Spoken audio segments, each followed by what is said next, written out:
Alan Wake American Nightmare. Am Ende von Alan Wake 1 sind wir gefangen in der Dunkelheit und haben gelernt, das zu kontrollieren. Und haben erfahren, dass wir im Schlaf ganz viele Spinnen essen. Das hat der Frames heute auch noch bestätigt. Das ist wissenschaftlich bewiesen. Wer was anderes behauptet, liegt falsch. In dem Sinn, let's go. Dieses Video entstand nicht durch eure Unterstützung. Wenn euch dieses Video nicht gefällt, bitte lasst keinen Like da und abonniert auch nicht diesen Kanal.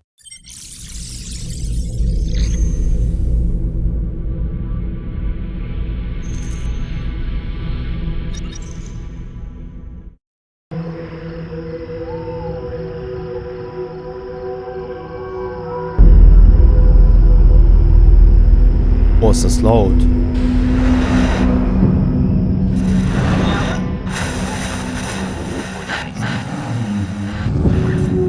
Stelle ich gleich ein.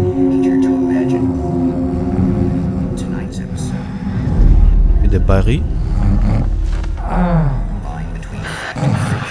Becomes hopelessly blurred and nowhere as vividly as in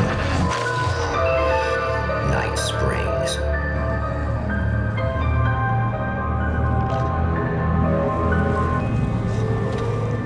The man before you is a champion of light. He is part of a conflict between darkness and light that is both ancient and eternal. He is chasing a dangerous quarry, the herald of darkness. His evil doppelganger, known only as Mr. Scratch.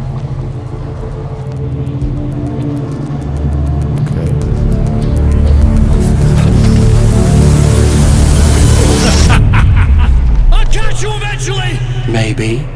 But what are you gonna do then? By then, I'll have had my hands on everything you love.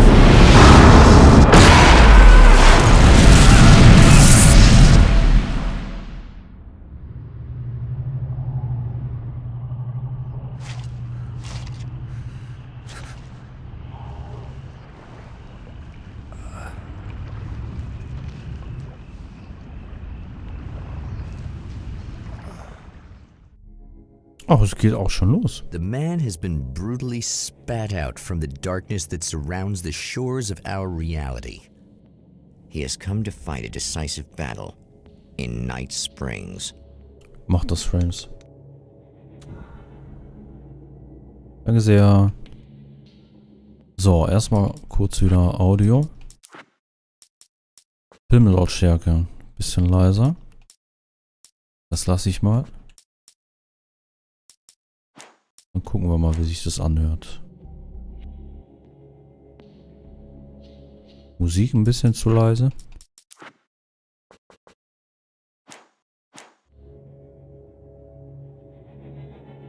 Ja. Ja.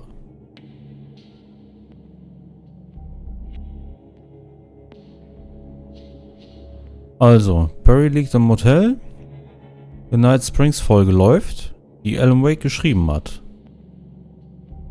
Und da geht es jetzt darum, dass Alan Wake seinen Doppelgänger finden soll. Das ist der Scratch.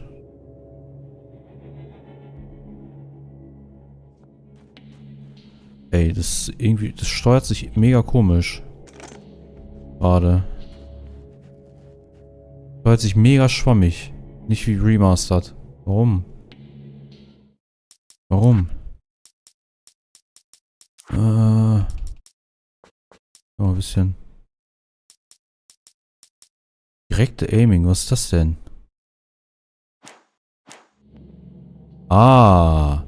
Das hatte Beschleunigung drin. Okay. Kommen wir der Sache näher. Ups. Noch weiter zurück.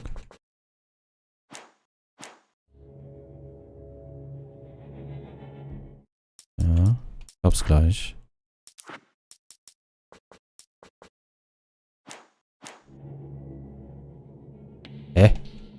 Irgendwie merke ich nichts davon. Ach.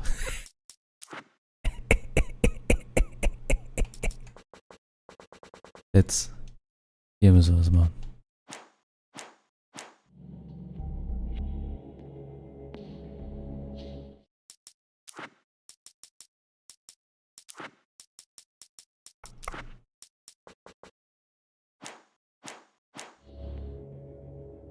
Ja, so geht's. Immer noch zu schnell ein bisschen.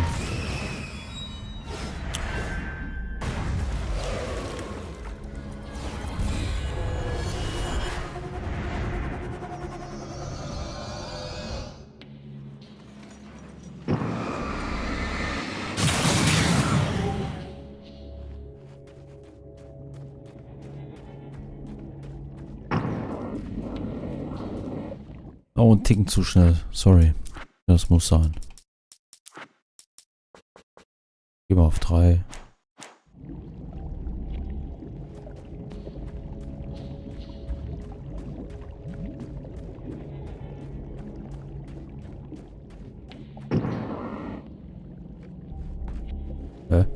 Ach, Schusswaffe.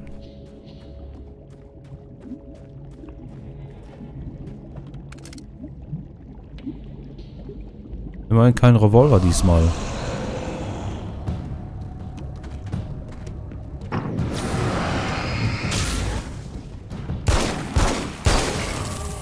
It's gonna be like that again, huh?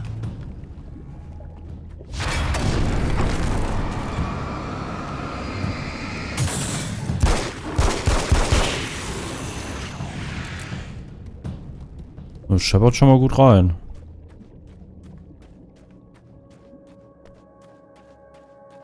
In another life, the man was a writer. He still practices that art, forging weapons of war out of ideas. But the violent currents that brought him here have scattered the pages he has written.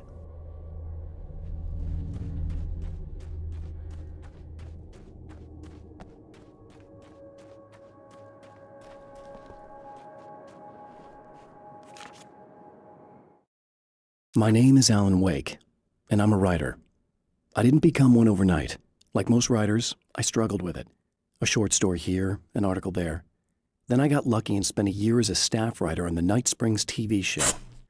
It wasn't a great American novel of my fantasies, but it taught me discipline and craft, and the difference between wanting to be a writer and actually writing. Okay, so hat er angefangen zu schreiben.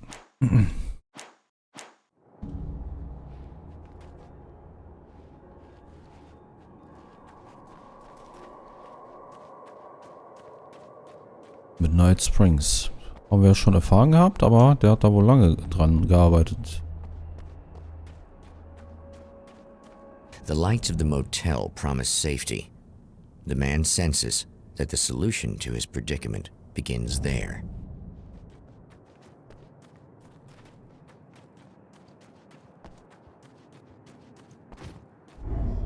Somewhere within the earth, space itself has been pierced, and from dark depths runs a steady flow of monsters. The man recognizes the hand of his evil double in this. He knows he must put an end to this madness.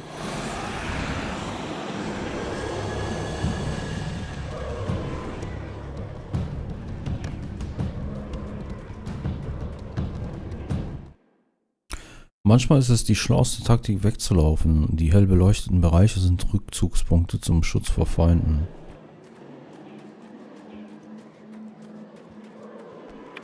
I can't stay here now. It's a little sad how many problems you can solve with buckshot.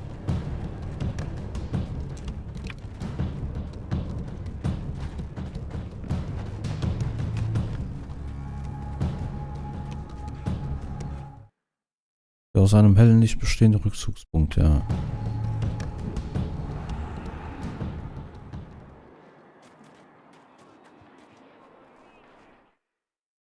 Schalten Sie die Waffenkisten durch die Suche nach versteckten Manuskriptseiten frei und bereiten Sie Ihren Feinden mit besseren Waffen ein Ende. Also ich brauche 3 Seiten. Was wird das hier? Hello.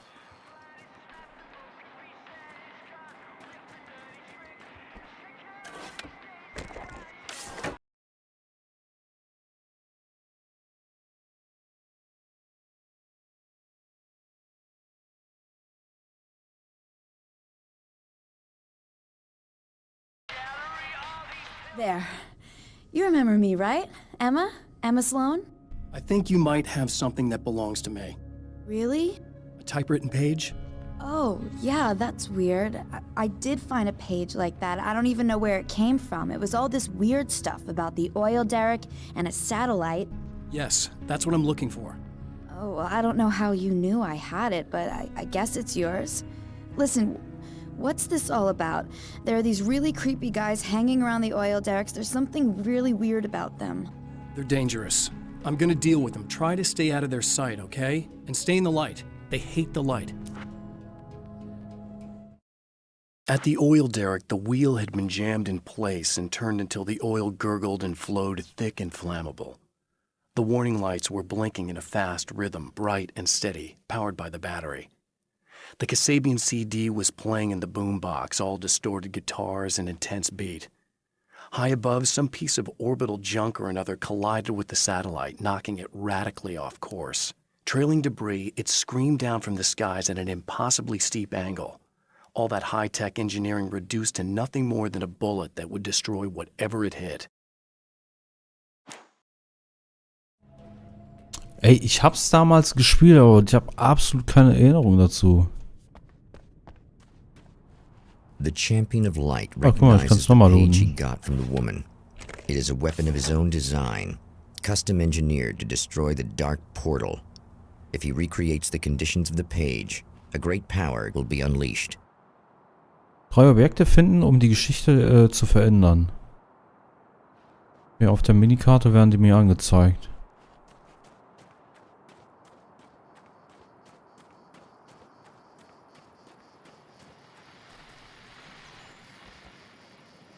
Auf der Minikarte wird mir so einiges angezeigt. Habe ich eine komplette Karte vielleicht? Nee. Oh, hell. This isn't gonna be good. Is this on? How can you tell? I'm sorry, I'm not very good with gadgets.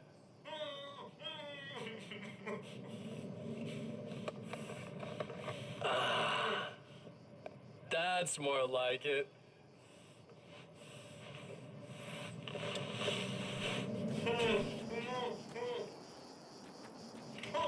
I'll be right with you. Was macht er da? Just gotta do this one thing. Ich pack's dann, gute Nacht.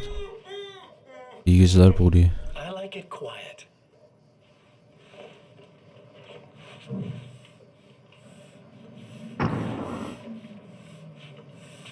I bet you're wondering why this is happening. Why am I doing all this? Why am I so hell-bent on ruining your life? You're cramping my style. You've got money, fame, everything you could want. But you don't know what to do with it. I do. I'm getting all the things you never had the balls to go for. Having more fun, too. Der böse Alan Wake. Do you know the real difference between us? Nö. Erzähl. I'm not afraid to be the center of attention. This poor slob's just collateral damage, really. I mean, made some information out of him earlier. But this part? This is just for kicks. Oh. Okay, der hat irgendwelche Informationen aus ihm rausgeprügelt, aber Informationen über was?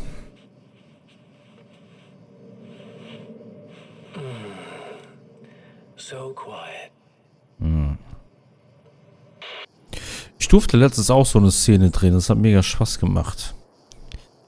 Da haben wir auch jemanden gefoltert. Die Minikarte oben links zeigt ihre aktuellen Aufgaben an. Die Standorte von Munitionskisten und Rückzugspunkten werden ebenfalls als Symbole dargestellt. Blinkende Fragezeichen deuten auf eine in der Nähe befindliche Manuskriptseite hin. Oh. Da. Genau.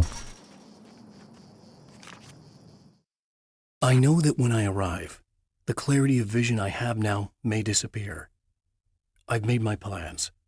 I prepared for this.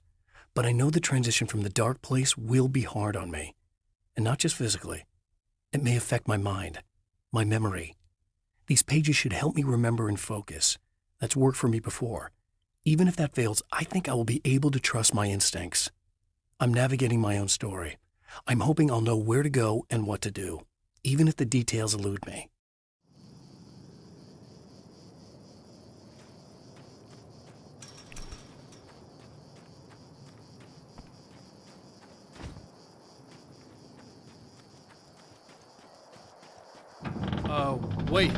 Wait. Whoa!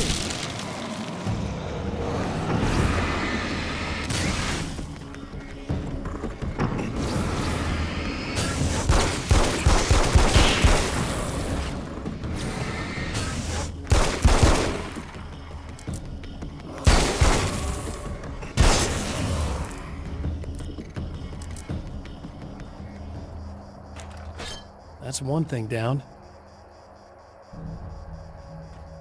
Ich muss noch ein bisschen... Willst du mich verarschen? Du setzt doch nicht direkt hier unten Kontrollpunkt neu starten hin, Alter. Willst du mich verarschen? Nein. Gibt's nicht.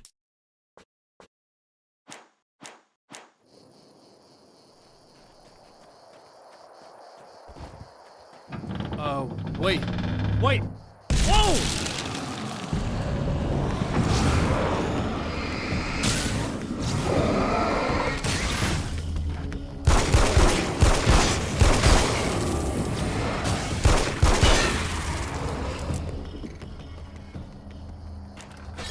That's one thing down.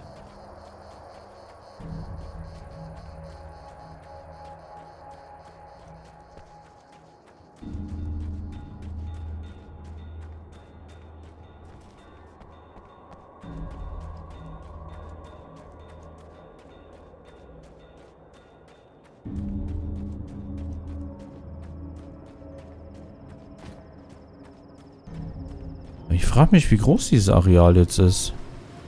Okay, hier ist, glaube ich, Grenze.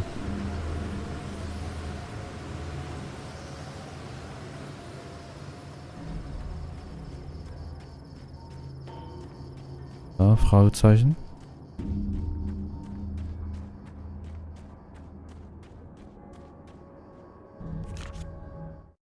To change reality, you nudge it into the right direction. Your version of it is there, waiting. It wants to come true. All you need to do is help it achieve its potential.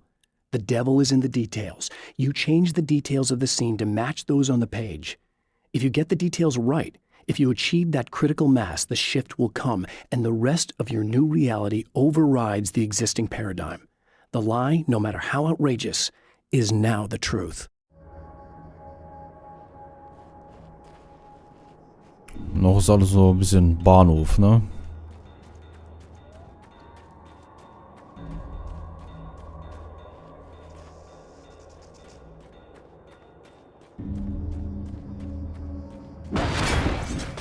Oh, Alter. The enemy tears itself in two to avoid the hated light. It becomes weaker, but more numerous. Such is the arithmetic of horror.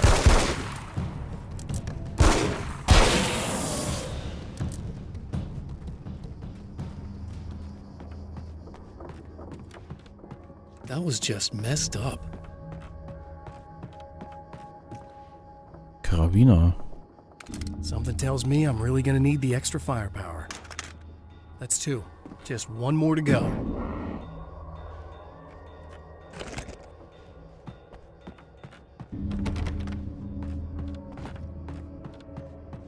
Aber was ich schon mal sagen kann, ist, es ballert sich besser als im ersten Teil.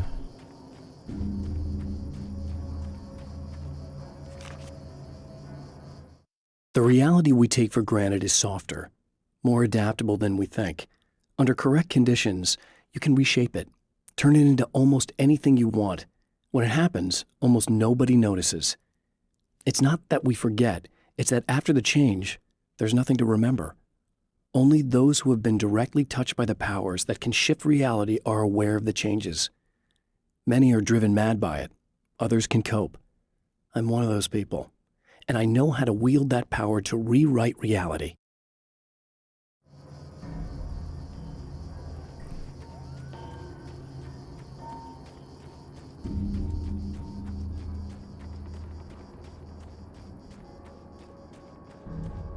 Also er ist auf jeden Fall jetzt geübt darin, die Geschichte umzuschreiben. Da leuchtet was.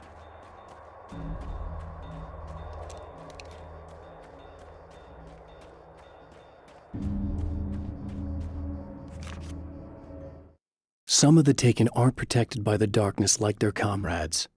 Instead, their aversion to light is so extreme that they literally split into two when they encounter strong light. It leaves the two halves weaker, but of course, there's strength in numbers. It's a disturbing development. The dark presence I faced 2 years ago was powerful, but it didn't have much in the way of imagination. Clearly, the same cannot be said of Mr. Es ist eine beunruhigende Entwicklung, denn die dunkle Macht, der ich vor 2 Jahren begegnete.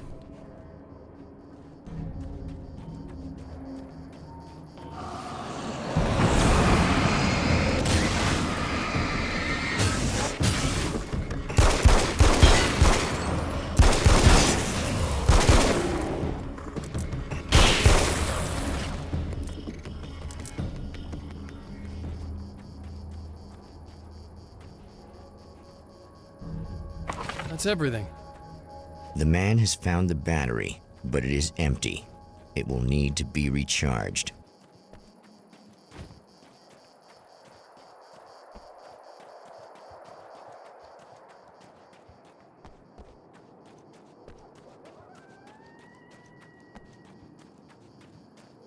Ich glaube, ich die Kiste da auch aufmachen.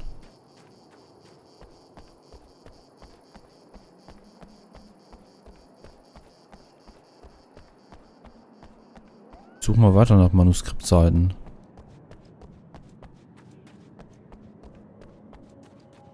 Ja, das aufmachen.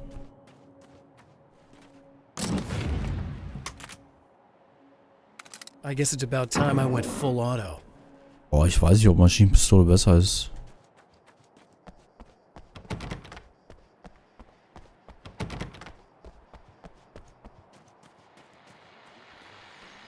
Well, here you are, about to enjoy another cool Arizona night with me, Eddie Rodman, the host with the boast. Hey, any of you guys remember Old Gods of Asgard? Man, I actually saw them twice back in the 70s. I was just a kid then, but my dad worked at this club, and he'd sneak me in to see bands all the time. You know how it is. Talk about an education. Anyway, great band, couple of great albums, solid fan base, and then they kind of dropped off the face of the earth. Well, now, almost 4 decades later, they're making a comeback. And let me tell you, these boys have seen a lot of road. They're some serious rock and roll veterans, because they weren't too young even back in the day. Well, now I've got Odin and Tor Anderson, 2 of the original Old Gods, in the studio with me, along with their manager, Barry Wheeler. Nice to have you guys here. Oh, hey, great to be here, Eddie. Yeah, hey. Hello! Now, boys, let me just come out and say this, all right? Spring chickens, you ain't. I mean, you guys, you make the Stones look young. You're only as old as you feel.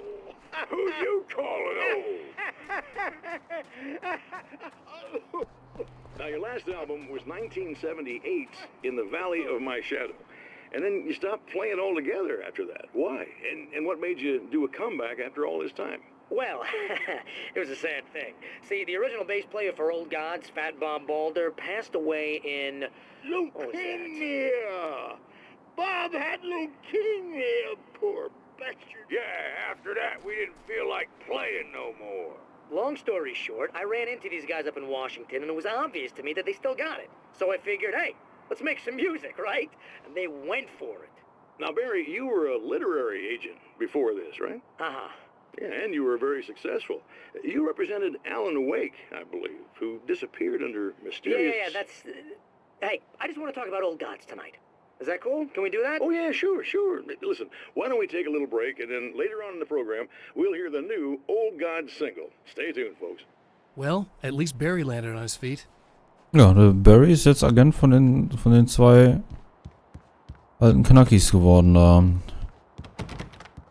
Da drin sehe ich eine Seite.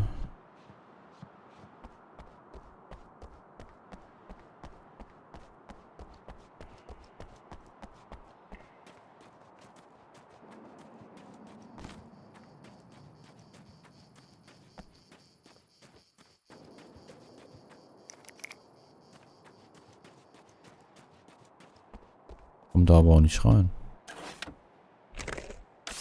Oh, 120.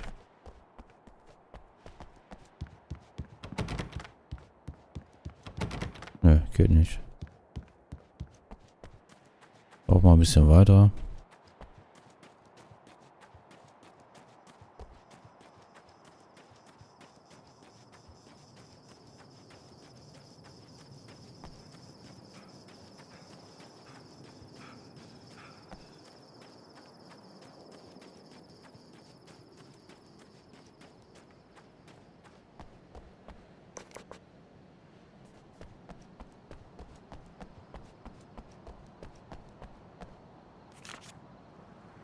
Sieben von 53. The strands of webbing glistened in the beam of my flashlight, fine, almost ethereal. They were fresh and right in my path. I held my breath and waited, ears straining. Nothing. I moved on, concentrating on the task at hand. Just get what I was looking for, then leave. That's all I keep telling myself. For a moment, I actually thought it might be as simple as that. Then, I heard too many legs skittering across the ground.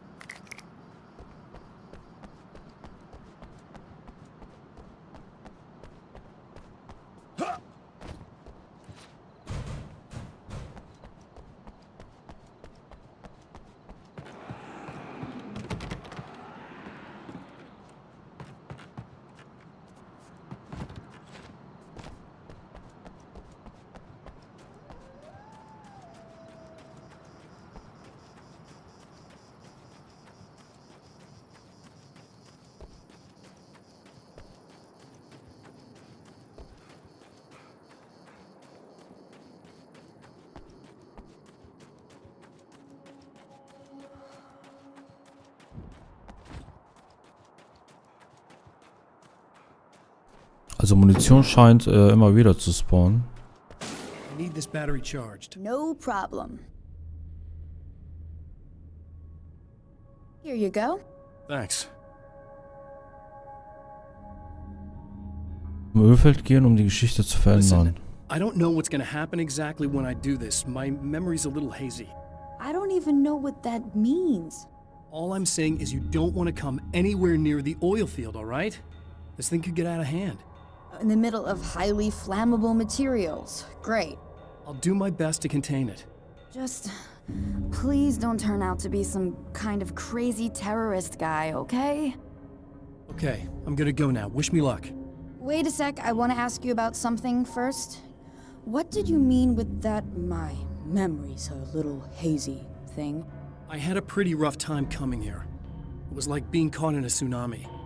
I blacked out for a while.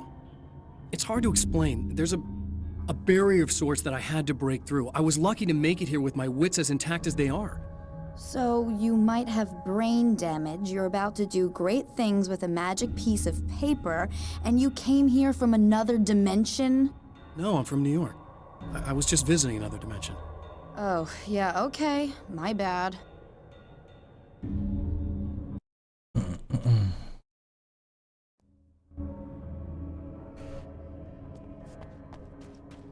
Weiter zum Ölfeld.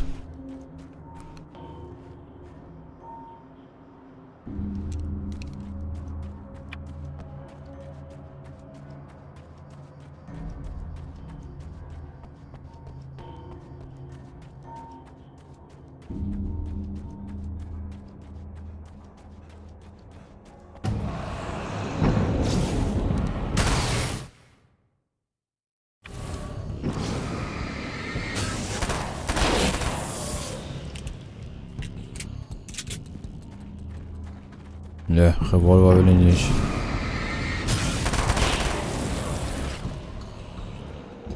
Haben wir lang genug Revolver gespielt.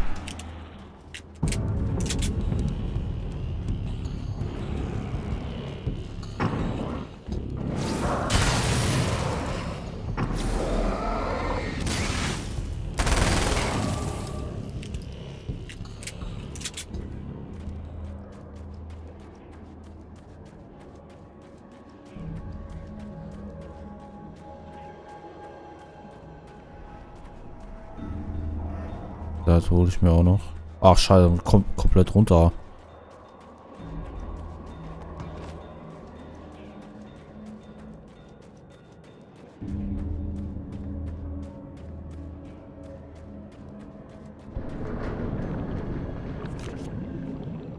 Mr. is a twisted copy of me, powerful and dangerous. But I know I can fight him. I don't think anybody else can. They don't understand what he is, what he represents, or that all the horrible things he does here are almost insignificant compared to what he will unleash on Earth given the chance. But I've survived the dark place, and it has taught me things. How to cope, how to stay sane when the world goes crazy. He's 2 steps ahead of me, but I can find him. And I believe I can stop him. Oh, Cheeky, Dankeschön für dein Raid. Herzlich willkommen.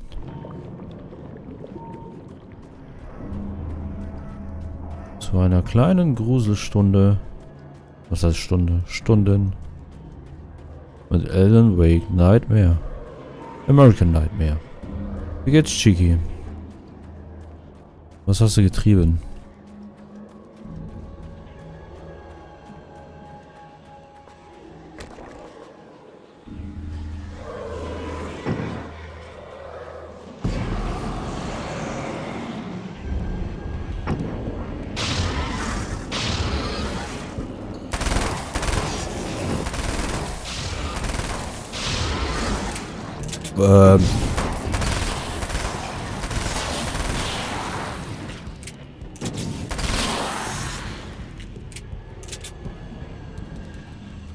Ah, okay. Was hast du jetzt für einen Rang erreicht?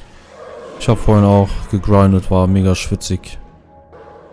Time to make some serious changes. Szene an die Manuskriptseite anpassen. Boah, es war echt mega schwitzig vorhin. Aber wir haben die ja 3 gehittet. Dann haben wir aufgehört. Irgendwie 8 Spiele gemacht, 2 verloren, irgendwie sowas. Warte mal, was soll ich jetzt machen? Ah. Das Rad. Das Rad war angebracht, das Öl floss, die Batterie war angeschlossen und die Lichter blinkten. Im Ghetto Blaster lief die CD. Was soll das denn jetzt? P3 noch 2 Wins zu dir. Nice.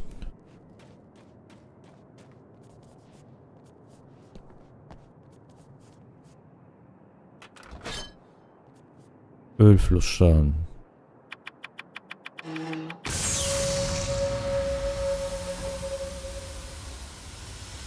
Batterie anschließen.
Ah.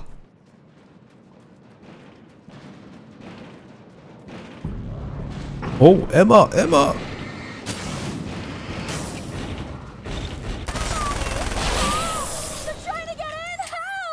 I'm here. Just keep your head down.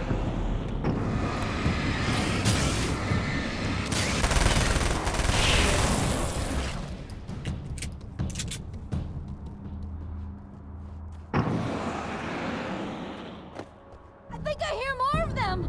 Yeah, I think I noticed.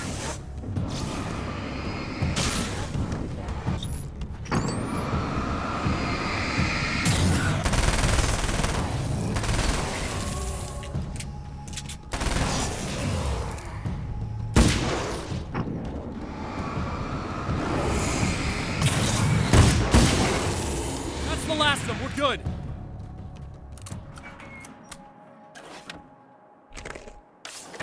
Also das Ballern macht Spaß.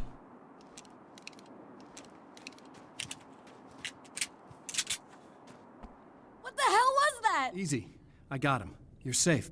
I need you to tell me what you know about him. The guy who looks like me. There was a party in one of the rooms. It was pretty wild. I'm not sure which room it was in. You didn't attend. No, I wasn't there. But it got way out of hand. Anyway, I heard that he went to the diner and there was a fight there or something. Maybe you could find out more from there. I got some keys that you could maybe use. You just happen to have the keys, huh? Fine. I'll take a look. Stay here. Like hell. I'm getting out of here as soon as you leave so I could close up this place and go home. Emma, you really want to stay here in the light. Yeah, thanks for the advice, but I'm not sticking around. Just go already, okay? Are you okay? I guess. Thanks for the help. Were those what'd you call them? The Taken? What are they? It's complicated. Short version, the darkness can take people over. That's why I had to destroy the oil derrick. Otherwise, they would have overrun the place. Wow, I didn't think you'd actually do it. I mean, I didn't think it'd work. That's crazy. Let me just try one more time at the risk of sounding like a broken record. It's bad out there. I don't want you hurt. You should stay put. Yeah, while you turn this place into an inferno, run around shooting things up and play some kind of weird games with your psycho evil twin.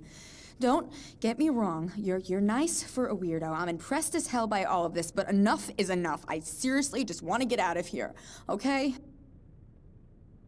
Ja, ich verstehe, dass du hier raus möchtest. Was ist das hier überhaupt? Wechsel von Maschinenpistole zu Druckluftnagler. Generell bin ich immer fürs Nageln, aber ich bleibe bei meiner Maschinenpistole. Funktioniert gerade gut. Das Lokal erforschen. Auch wegen dem Schlüssel, ne?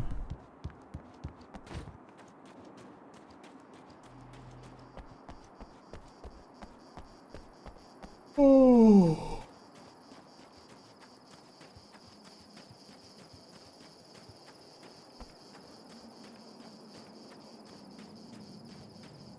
Ja, der hängt ja da fest in der Dunkelheit und der fantasiert sich das alles jetzt hier wieder irgendwie. Its existence is one of rage and hostility, and its very presence turns ordinary objects into deadly projectiles. Der kann sich das ja nicht fantasieren. Oh shit! Warum sollte er? Mal abwarten, was es mit diesem Mr. Scratch zu tun hat.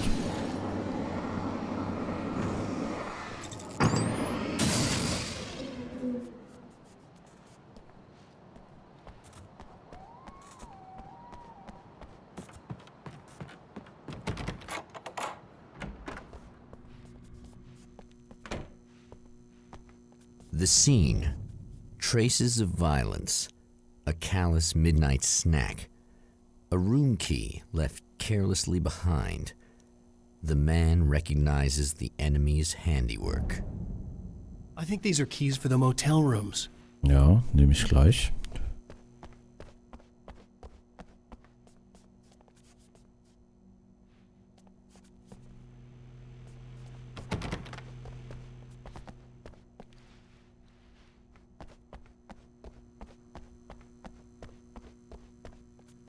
Satellite and now this? That place might be involved.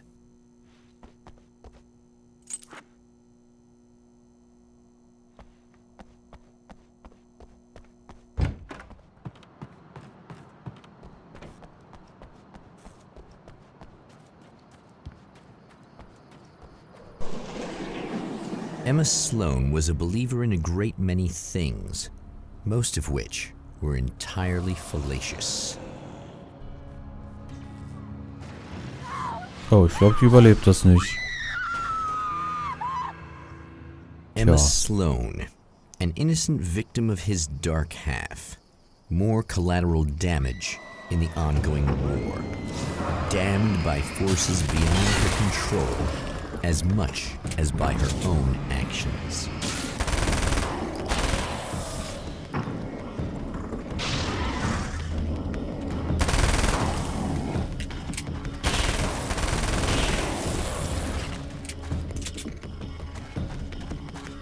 Wow.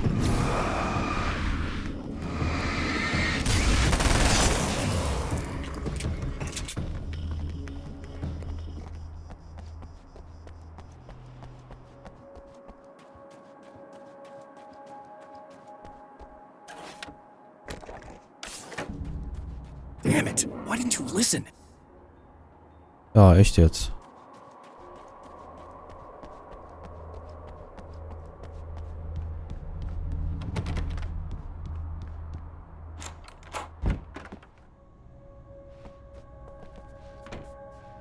Ich habe so ein bisschen Silent Hill 2 Vibes. So Silent Hill 2, 3.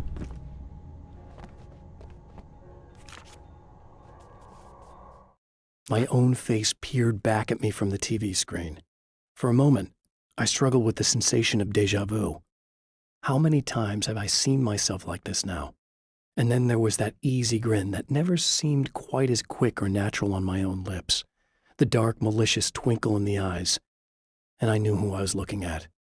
As he pulled back and revealed the room behind him, my throat went dry. There was nothing I could do but watch. Oh.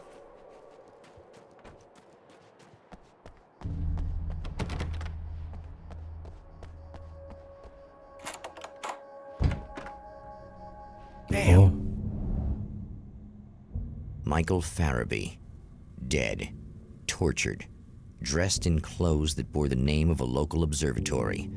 A slim lead, but solid enough. It stirs something deep in his mind. He knows where to go now.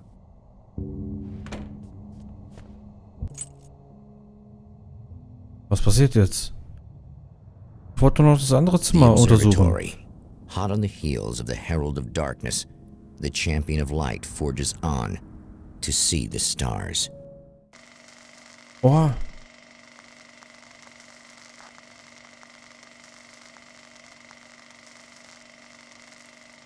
Wir waren doch noch nicht fertig.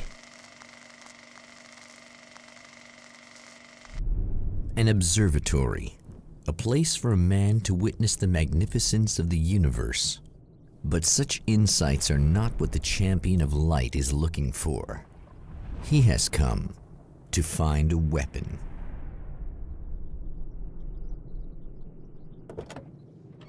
Anbei, ich habe mir Alan Wake Remastered mal auf der PlayStation 5 installiert und werde da meinen zweiten Durchgang starten. Mal wenn ich Bock habe. So natürlich auf schwer, richtig schwer. Na, was haben wir hier?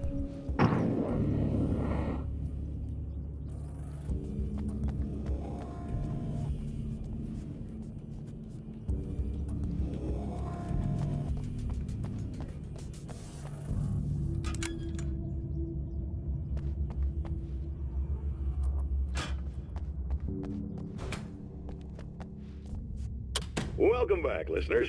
As you know, I'm Eddie Rodman, and I'm still talking to old gods of Asgard, who are doing their big comeback tour. How's that been going for you? Odin? Splendid! I'm having the time of my life. You know, I didn't realize das ist Alan Wake American Nightmare. Eins habe ich durchgespielt. Well, this must bring back a lot of memories. Vorgestern habe ich das durchgespielt. It's wonderful to be back on stage. Und das war so ein Spin-off. Well, speaking of that, I hate to keep harping on this age thing, but I gotta tell you, I've heard your new songs, guys, and you sound really good. Thank you. And this may be a touchy subject, but to be blunt, you really don't sound, well, old. I mean the difference between your speaking voice and your singing voice.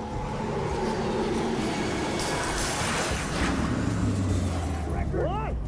What's he talking about? No, I'm not saying that, guys, but I can't help noticing the difference. Son, 2 Jahre, Digga. 2 Jahre.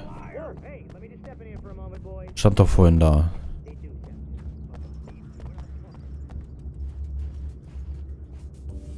Zwei Jahre ist es ja, hat er gesagt. Ja. Ja. In einem der Manuskriptseiten stand vorhin: Vor 2 Jahren in der Dunkelheit habe ich gelernt, das alles zu beherrschen und pipapo und so weiter.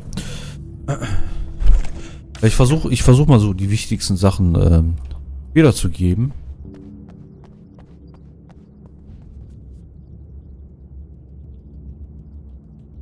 Ja, Chiki. Der erste kam ja auch irgendwie, wie lange war das jetzt her? Sogar über 10 Jahre, ne? 2010.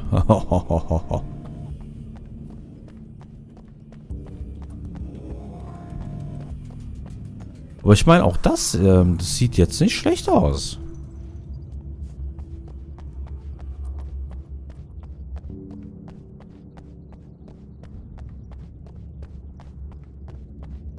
Oh, Manuskriptseite.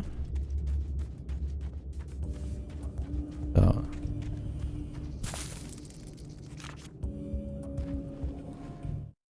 As a storyteller, my first real love was crime. And it was in that genre that I finished my first novel, starring the perpetually miserable Alex Casey, whose entire life was a wound that never healed. The books sold as fast as they hit the shelves. I wrote 5 more Alex Casey books, and they all were bestsellers. I became rich. I became famous. Success brought pressure, and I didn't handle it very well. Ach, guck mal, jetzt erfährt man auch so richtig, das hat er im ersten Teil ja nicht so ganz gesagt. Ja, also wir wussten, er hat eine Schreibblockade oder so, aber er sagt hier jetzt, okay, ich wurde erfolgreich mit meinen Büchern und ich konnte mit dem Druck nicht umgehen, weshalb er wahrscheinlich dann diese Schreibblockade hatte und einfach mal ein bisschen chillen wollte. Doch eigentlich schon, wenn man die Grafik vom zweiten kennt und Past Racing. Ich meine, das ist gut gealtert.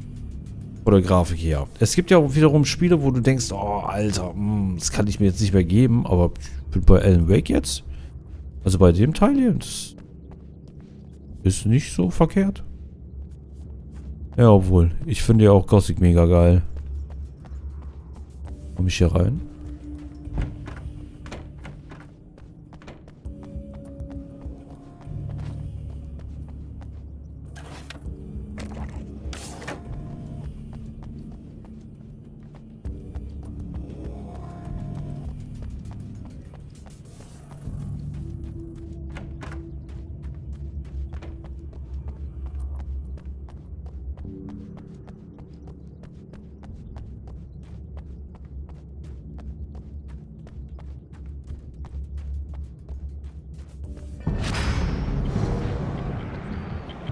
Oha, ein Try.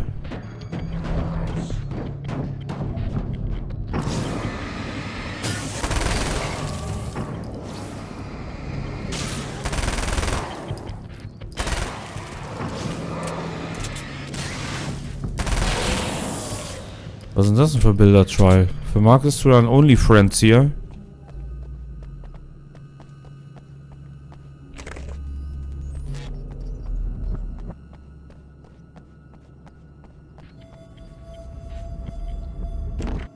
Jagdgewehr 15 Manuskriptseiten, aber ich habe doch schon... Achso, nee, ich habe Karabiner, ne? Warte, wie viele habe ich? Hier gibt es 1 von 16.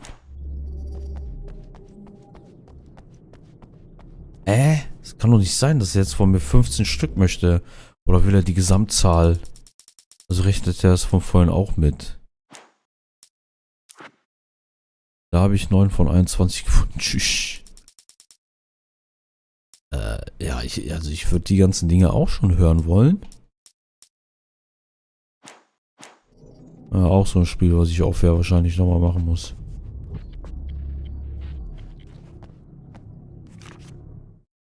I've seen the enemy, and it's me. I've faced dark horrors before, things that live in the unimaginable pressures of the world beyond our own. Sometimes they masquerade as humans. That's what ultimately lurks inside Mr. Hast du LFM geballert oder He's was? every mean-spirited tabloid story about me. An evil caricature. A creature formed in that vague territory of misconceptions, half-truths, and the dark imagination of people who heard a story about me. An urban legend made flesh. A serial killer. My dark half. Brought to life by the power of Cauldron Lake.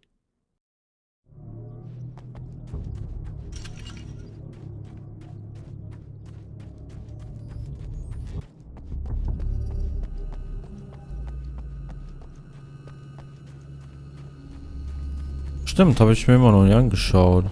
Oh, GT2 gucken.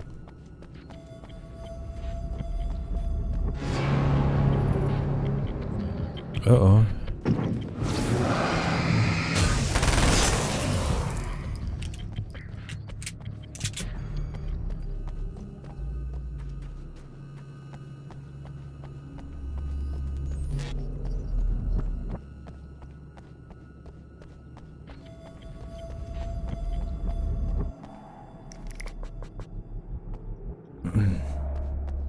Ist in dem DLC dann Dings mit drin? Also beides in einem? GT2 und Österreich?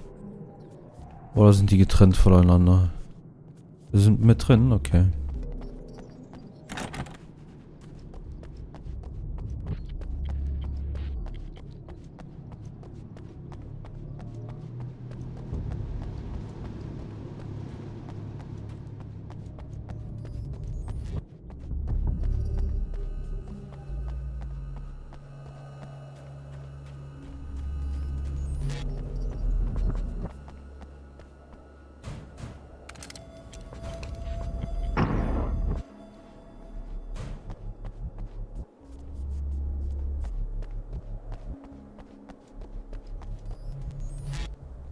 Da ist noch eine Seite. Ne, da unten hinten auch. The pressure of success got to me. My wife Alice was the sole thing in my life that anchored me. Suddenly it wasn't enough. I couldn't write anymore. I distracted myself with wild parties and whatever trouble I could scare up. I wallowed in the drama of my life, sure that Alice would stick with me even though she didn't sign up to be the lifeline of a tortured artist. It was my dumb luck she's not the type to give up. Aha.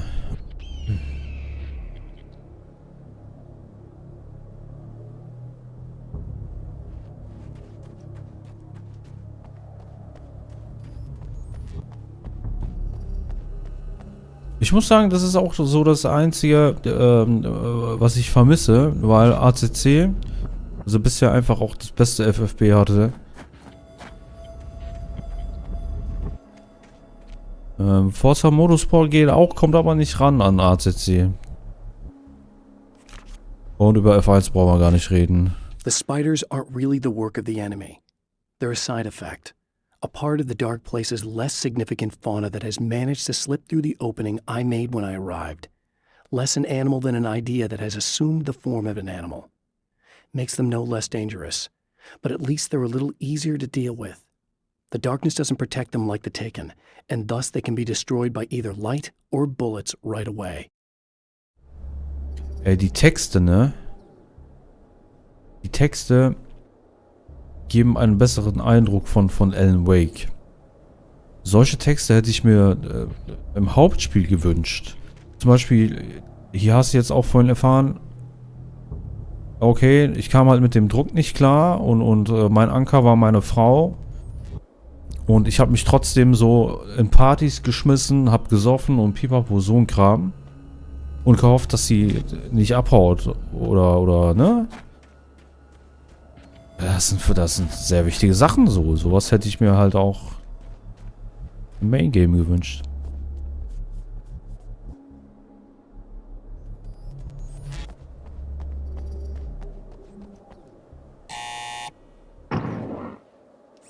Hello? I'm Dr. Rachel Meadows and... Wait a moment, it's you! I can't believe you dare show your face around here again.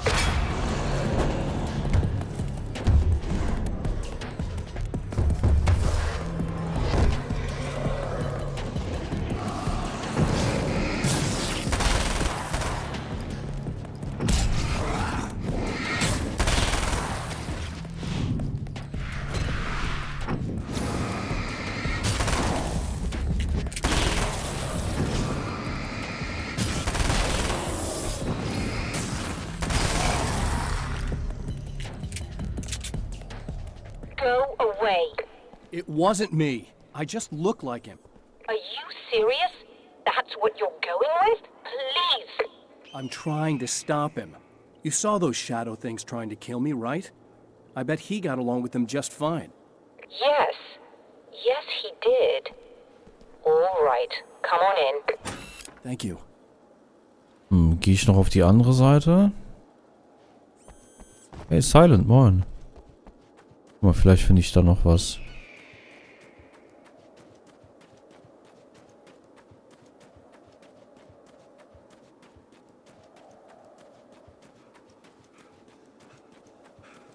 Nö. Ah. 40, komm mit Shotgun freischalten. Digga. Aber was heißt 40? Komme ich hier vielleicht nochmal hin später? Bin gerade in LOL-Match drin. Schäm dich, Silent.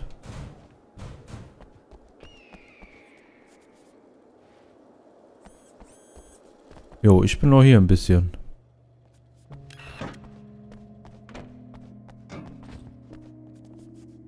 Hey, buddy. I figured I'd take a moment to talk to you. Das ist der Verrückte wieder. There's a party next door. I'm feeling pretty good right now. A little beer. Kea, Fun, you moin. know? Ja, alles super. Ich hoffe bei dir auch. Ich hoffe, du hast gut geschlafen.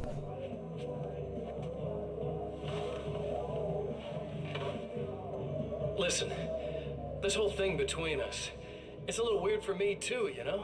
I mean, we don't just look the same, there's a lot we share. I mean, up here, I know you, right? So I was thinking maybe we could...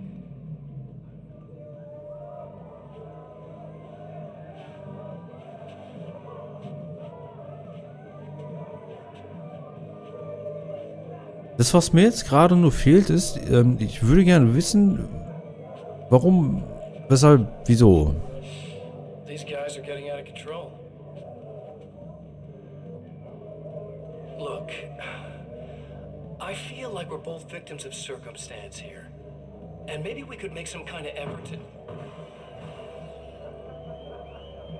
Wo fährst du heute in Kea?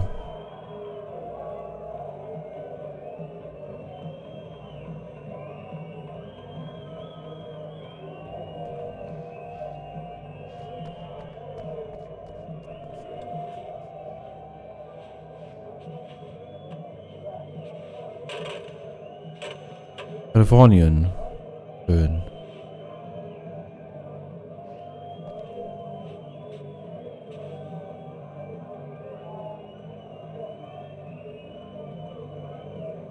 Was macht der da?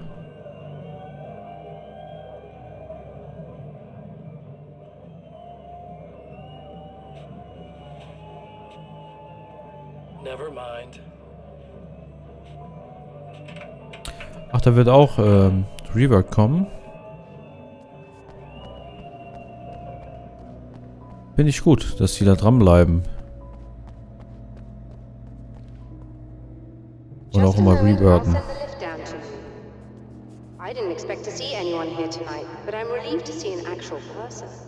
That's assuming this isn't some kind of cruel trick on your part, of course.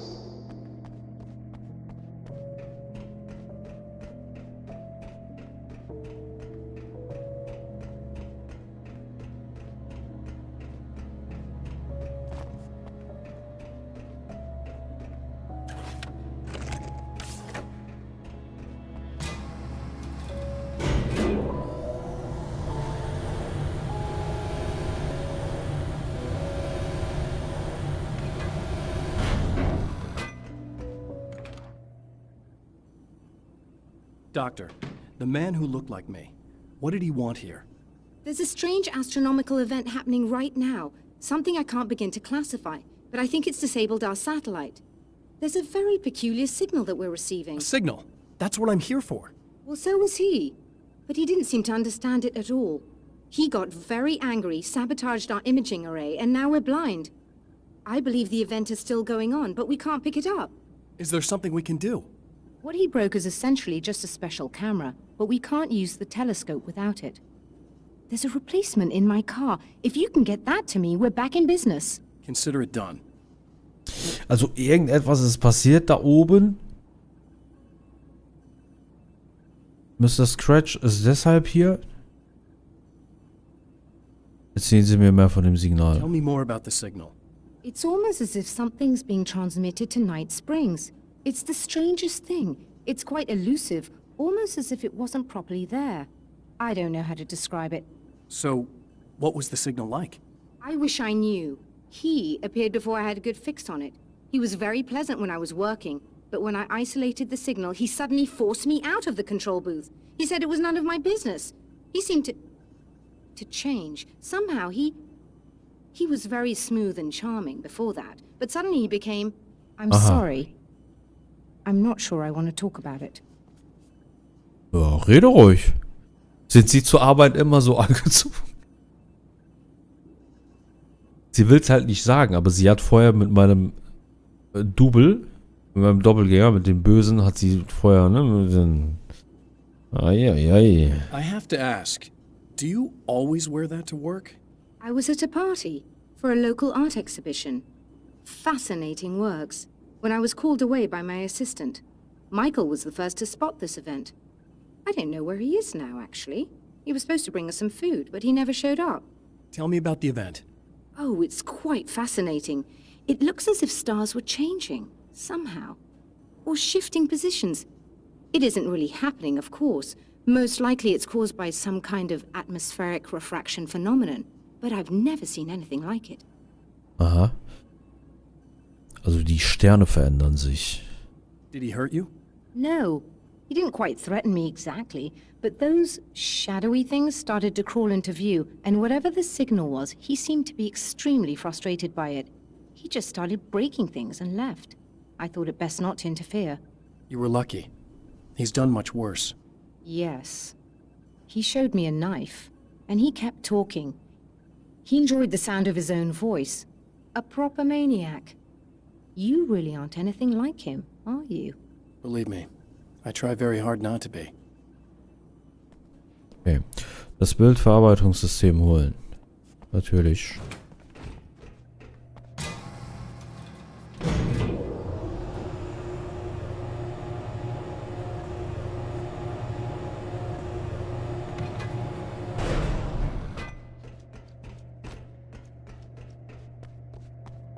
Good luck, and try to be careful. It's a very expensive part, and we don't have a replacement. Oh dear, that sounded more callous than I intended. Be safe.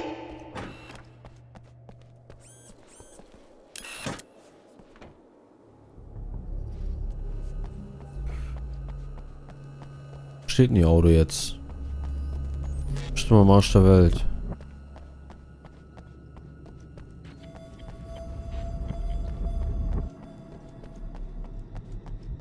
Ja, du sagst im Auto.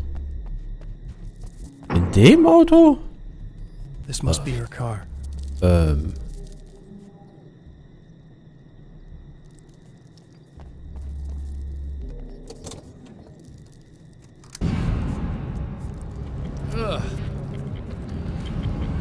Oh.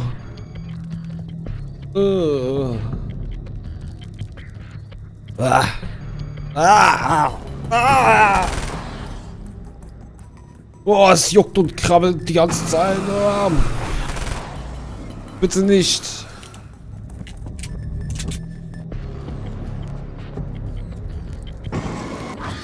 Oh, diese Geräusche. Da zuckt bei mir alles zusammen, ey, bei so kleinen Viechern. Oh, da krabbelt immer noch was ab. Nein.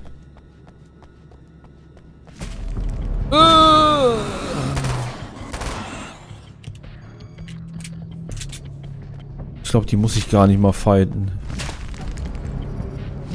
Einfach weg. Hast du eine Spinnenphobie, Gaga? Ich nicht, aber ich finde die einfach nur... Mach auf jetzt. Hast du?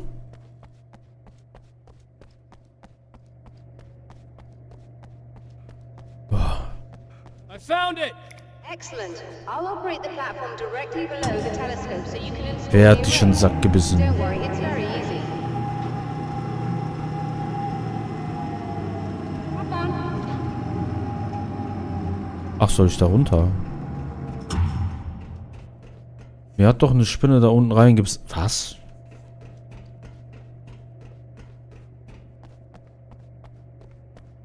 In deinen Pillemann. Was? Hast du mir das schon mal erzählt? Ja, okay, in der Sack. Was? Was war das denn für eine Spinne? Brilliant, you got it. I'll just run a quick diagnostic on it. Yes, it's in perfect order. Das ist ja eine fantastische Geschichte. Let's take a look at the skies. Schauen wir uns den Himmel an. Okay.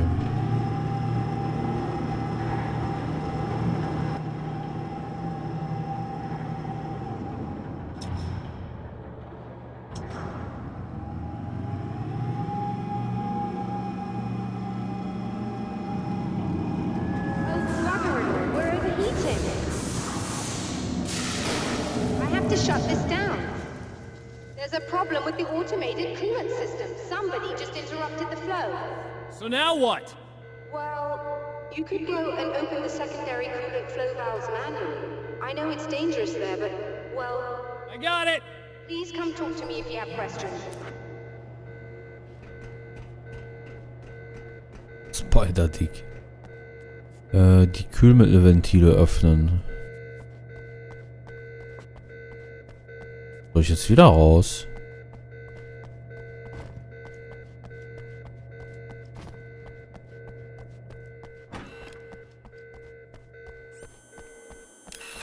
Aha. Just remember, you need to release all 3 valves. Hey. It doesn't matter what order you do it in.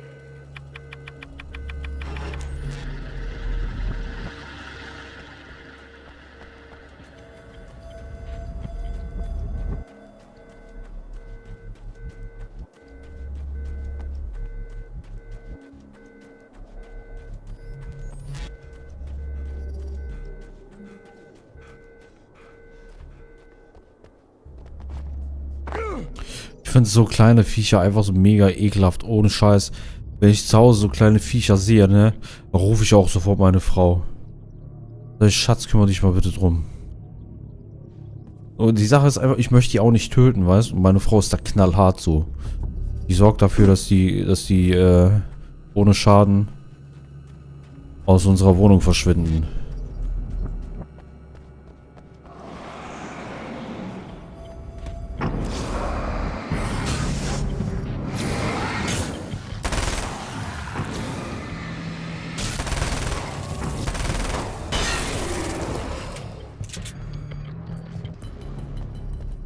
Ja, Cabby, Alter.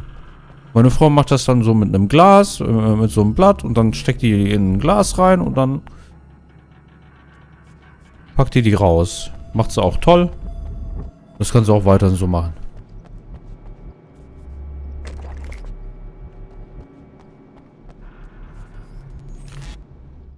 I've carried a flashlight and a gun for so long that I feel naked without either. It's all too often that I need them. The darkness protects the taken. Shadows crawl over their forms like living things, protecting them from harm. Blows that would injure or kill a human outright mean nothing to them as long as the darkness persists.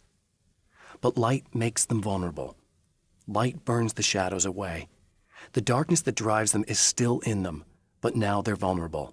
Flashlight and gun. Sometimes it feels they're all I have left. Und guten Morgen, Cap.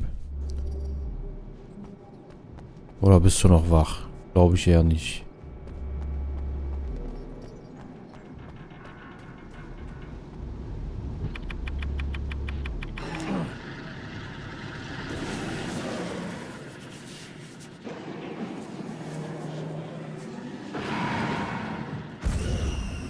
Pass auf die.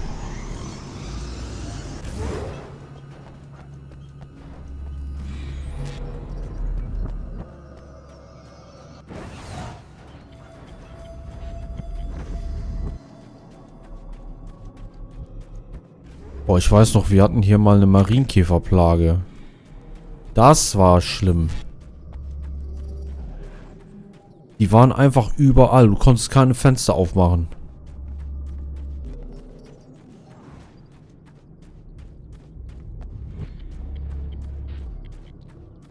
Okay,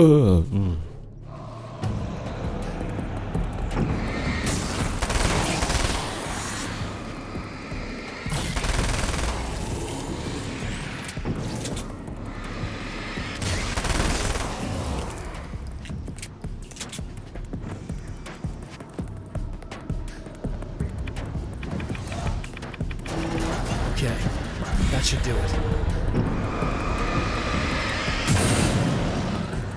Low Forest.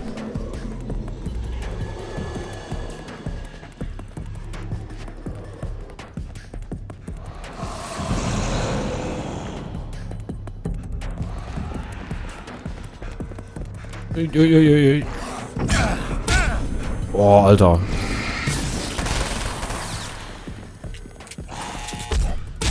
Nein! Rein! Aha. Komm doch, komm doch, komm doch. Wisst ihr aber, wovon ich traumatisiert bin? Ups, falsche Szene. Ich bin so 12, 13, glaube ich, ne? Wir sind in der Türkei, bei uns im Dorf, im Haus. Und, ich bin im Dachgeschoss in einem Zimmer. Und direkt gegenüber sind meine Eltern. Spiegel auch, Troy, das ist was anderes. Das kam später, das kam mit dem Alter. Und ich war damals schon so ein Schisser, so, weißt du, ich musste immer so ein bisschen mit Licht schlafen, was wahrscheinlich Fehler war. Und es war aber auch mega heiß und Fenster war auf. Keine so gute Idee. Es war aber nicht, also es war wirklich nur so ein bisschen Licht. So, kennt ihr das? So diese ganz, ganz leichten, boah, wie nennt sich das? So, die leuchten halt nicht alles auf, nur so einen kleinen Bereich, ne, dass du da so ein bisschen Licht brennen siehst. Also, in meinem Zimmer war es, ne, also Schattenmatten und so, solche Spielereien ging auf jeden Fall mit dem Licht. Und dann habe ich halt so diese Schatten gesehen.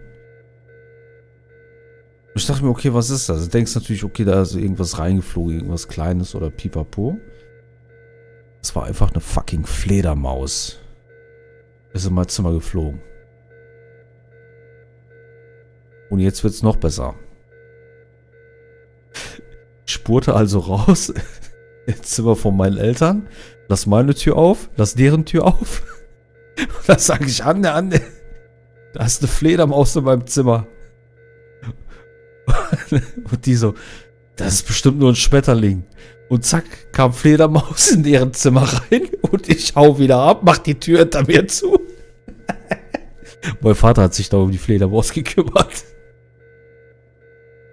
Aber ey, ich bin so traumatisiert. Seitdem immer Fenster zu, egal wie heiß. Also in der Türkei bei uns im Dorf jedenfalls.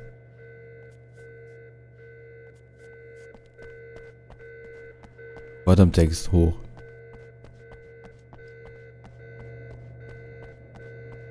Ich finde Fledermäuse finde ich wirklich ekelhaft. Das sind mit Abstand die hässlichsten Viecher überhaupt.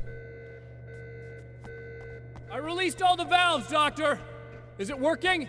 Just bear with me a moment. Yes, I believe you've got it sorted. It's working again. Nicely done. Meine Frau findet die faszinierend.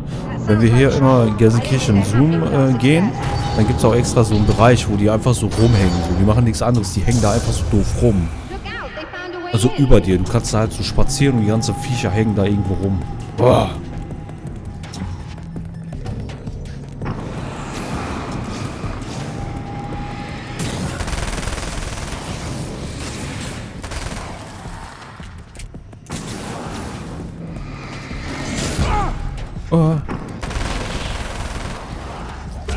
Oh, ich bin gleich tot. Gleich tot.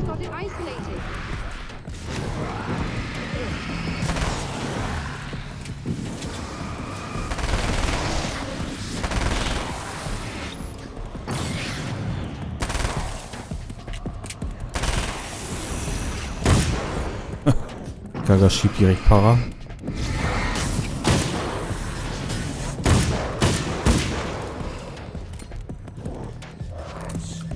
Sind Waschbären gefährlich? Tun die einem was?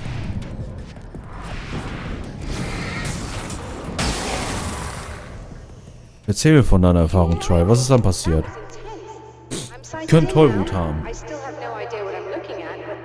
Und der bei dir war, hatte der Tollwut? Was hast du gemacht? Hast du gefightet?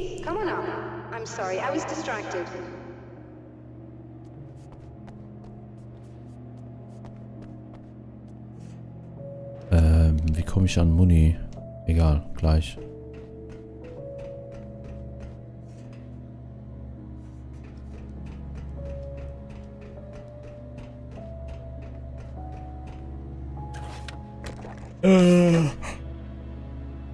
Lavendel ist auch gut zum Einschlafen. Jedenfalls hilft's bei mir.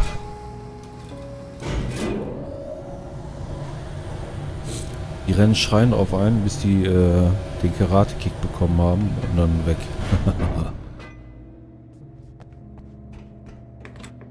Are we receiving the signal now?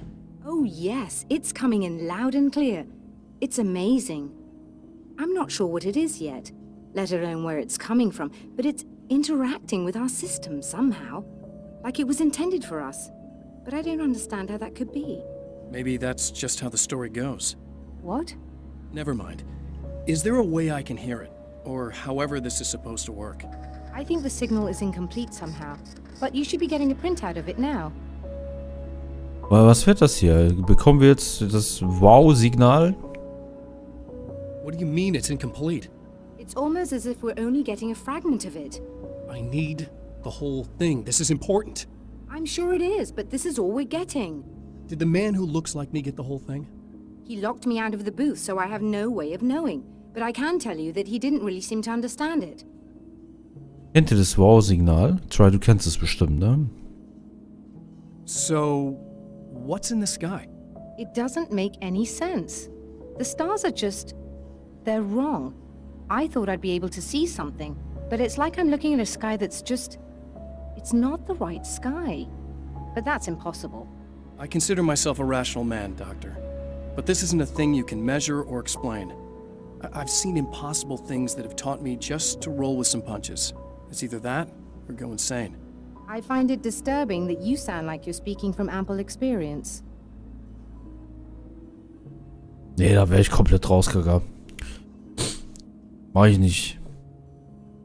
Reflexartig hätte ich meine Shotgun rausgeholt und dann gib ihm. Ich habe keine Shotgun, war nur Spaß. Ich habe eine M16. Nein, das auch nicht, war auch nur Spaß. Den Signalausdruck holen. Ja. Wo ist es denn? Oh, hier liegen Zigaretten. Steht da Cannabis drauf? A printout of a signal. It too is a weapon created by the champion of light. In its words, stirs a new reality. But it is incomplete, and yet it provides a roadmap for the man to follow, a course that will lead him to a place where he may confront his enemy. Es geht weiter.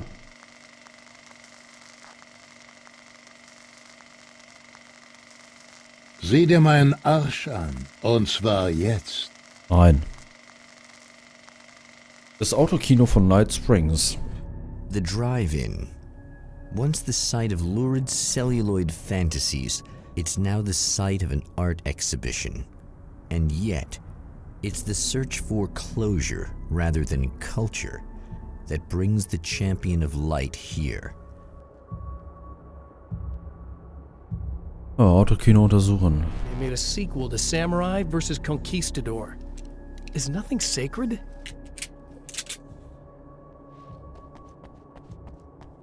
Hey, Gaga. Sag mal, hast du eine Info, wann die letzte Folge von Attack on Titan auf Deutsch kommt? Kommt die überhaupt auf Deutsch?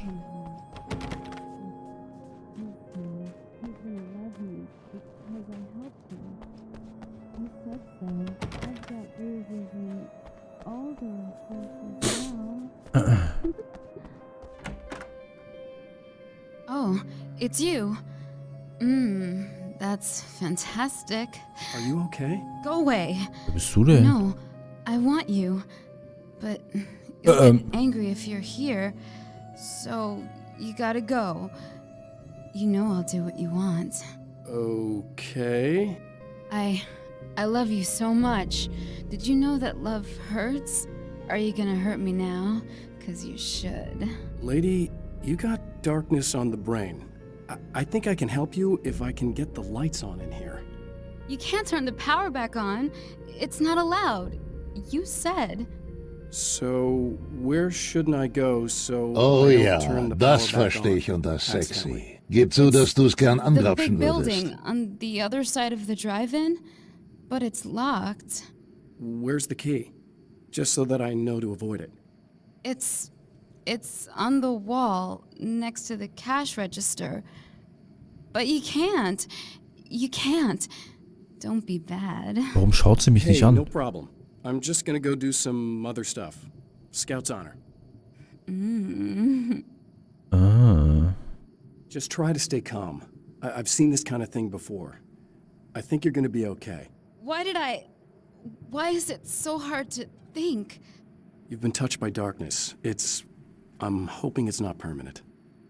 Remember when you were here before and you kissed me and then everything got all dark? That was the best. Listen, this is very important. Where did I go? Can you tell me that? Ich hab nicht frech You werden don't need hier. to go anywhere. You're here now. and Stört you're es in my jemand, head. wenn ich meine Hose You should be ausziehe? in me. You should touch me again. Not with a 10-foot pole, lady. Hey, just in case there's a part of you in there that's freaking out right now, it's not your fault. I promise I'll do what I can to help you, okay? I don't... Please go away. Don't sweat it.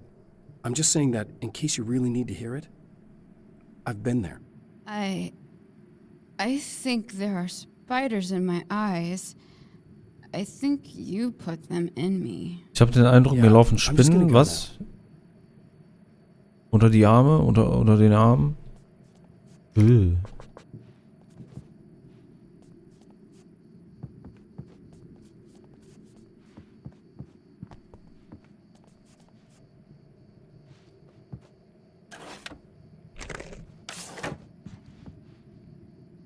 And we're back with Old Gods of Asgard and their manager, Barry Wheeler. Guys, you're on your comeback tour, and you're playing a lot of your classic material. But you've also got a new single out, right? How'd Und that wieder come about? einschalten. Was it hard to go back into the studio after such a long time? Ich will mir das eigentlich auch They were anhören. chomping at the bit. They were just itching to stretch those creative muscles. Aber die reden nur über ihr I mean, it's been a Musikkram. while because, you know, they spent a lot of time in Wann ist das denn, Cap? Willst du wieder dahin? The man has encountered this before. People whose integrity has been suborned by the insidious touch of the darkness. He has experienced it himself, but merciful light burned away the darkness in his brain. Warte mal, da ist aber noch eine Seite drin. Boy, they kicked ass. And it's an awesome song. It's called Balance Slays the Demon. And seriously, I think it's da. the finest work. And hey, I should know, I produced it. Nee. Oh, really? I didn't know you were a producer. Well, this was my first time. I Eh? needed a little bit of guidance, you know what I mean? I mean, don't get me wrong, these guys are the best.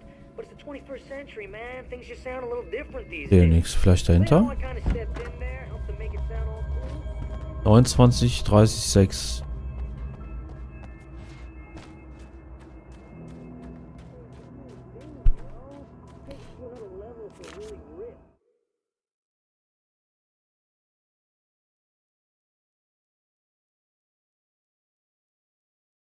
Jetzt höre ich schon Geräusche, Alter. Weiß ich nicht. Also ich wüsste nicht, was ich da machen sollte. Die Sache ist, ich interessiere mich ja auch nicht für andere. My writer's block got worse. I didn't sleep much anymore. My life with Alice seemed like a constant fight. I was a wreck. Alice took steps. She booked a vacation in Bright Falls, a small town in Washington. It was supposed to be a chance to break out of the cycle I was in. She didn't know about the darkness in Cauldron Lake. Meine Schreibblockade wurde schlimmer. Ich schlief nicht mehr allzu viel. Mein Leben mit Alice kam mir vor wie ein einziger Streit.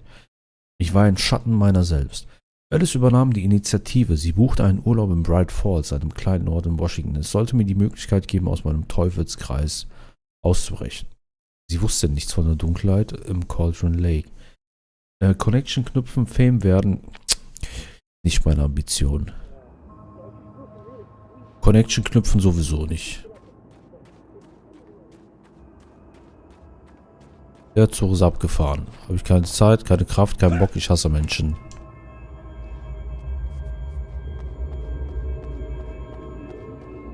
Und ich bin schon Fame. Ich bin Superstar von Babydon. Mehr brauche ich nicht mehr. Oder Cap?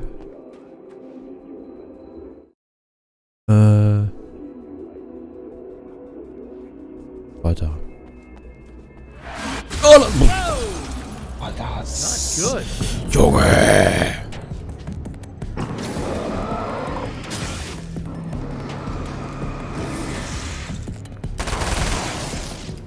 Was ist mit dem los?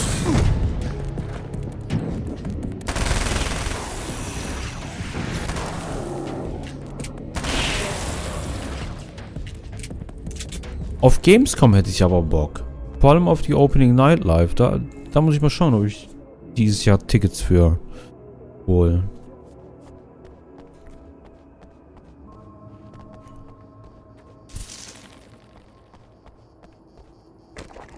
Runtergestellt? Man kann die Jumpscares runterstellen?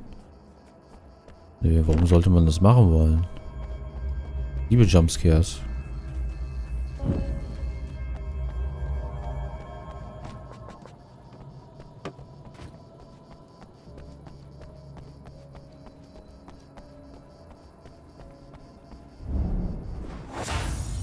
Warum kam denn so eine Option rein? Oh. You ready to save the day?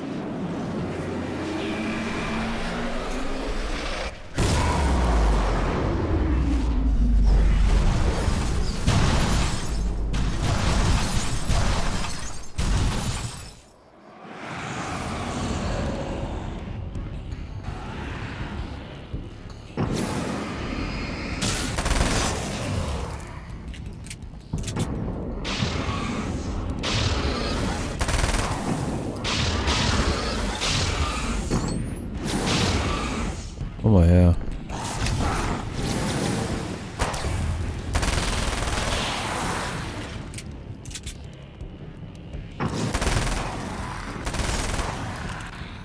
Waren die Jumpscares zu penetrant?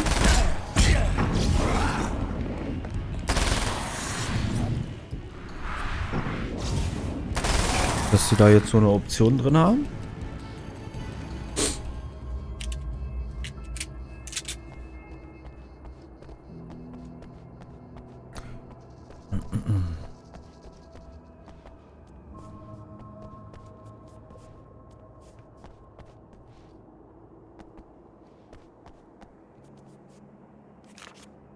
Also kommen die in sehr schnellen Abständen die ganze Zeit?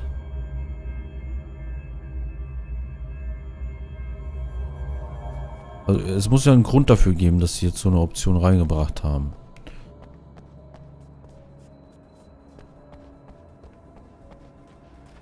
Oder vielleicht ist es eine komische Art von Jumpscare. Oder sowas.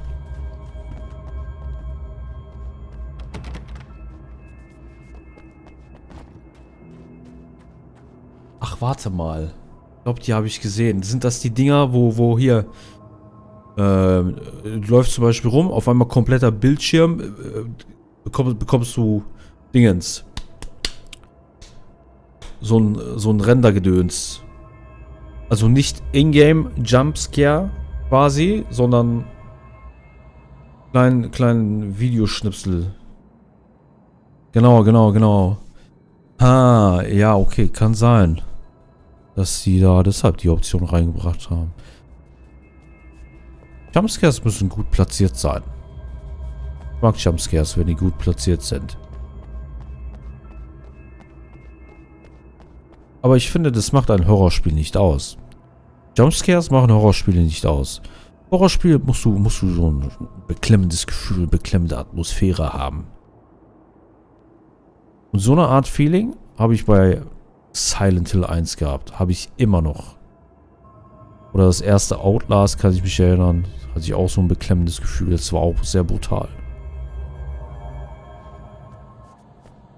Weil Jumpscares können ganz schnell einfach ausgelutscht sein. Ne? Irgendwann hast du es im Kopf und denkst, okay, ja, jetzt kommt ein Jumpscare, jetzt kommt ein Jumpscare. Das ist widerlich, ich muss das loswerden. Und irgendwann erschrecken die einen auch nicht mehr.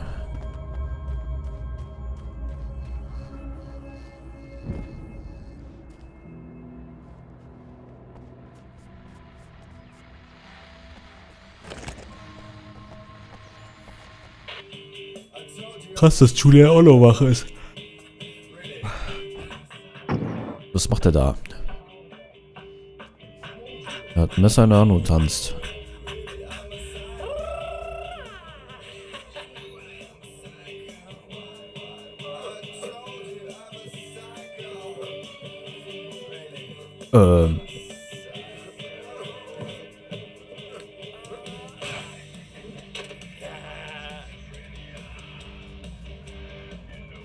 Ja, Julian, du machst die 24 voll, ne?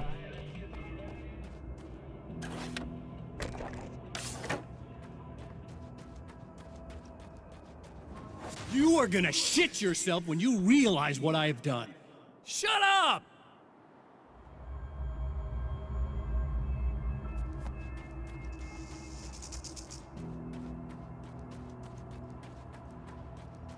War da noch was im TV? Echt? Ich dachte, das wär's.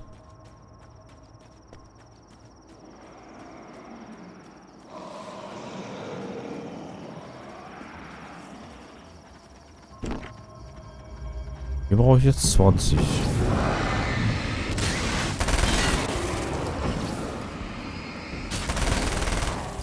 Gerade noch auf Funny Valo Customs gespielt. Digga, um diese Uhrzeit, mit wem spielst du denn bitte Valo Customs? Julian, wie viele Valo-Freunde hast du eigentlich, Alter? Was hast du da für eine Reichweite, Junge?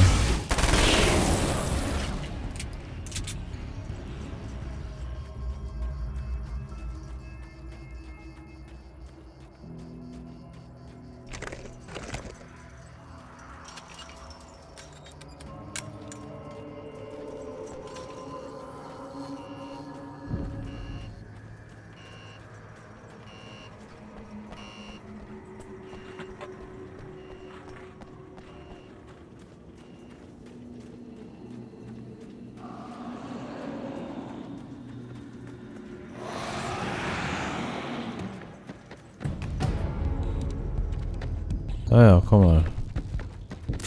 Verdammt.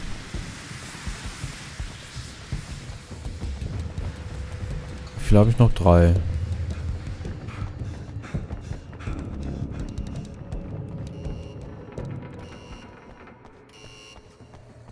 Okay, I should be able to figure this out.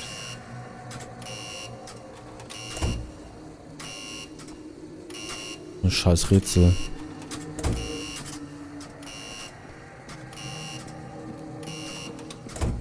Und da kommen Leute.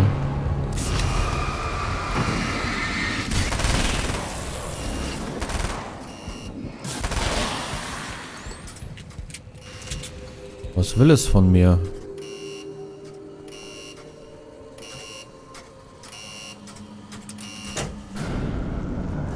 Oh.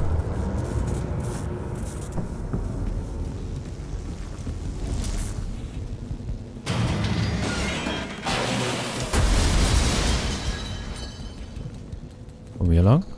Super.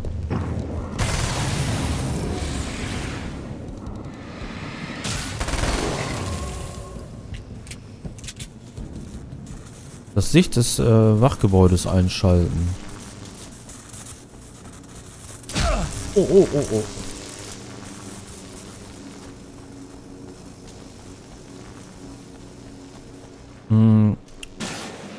Es kam ja ein Shadow Drop raus. So ein Silent Hill Short Message.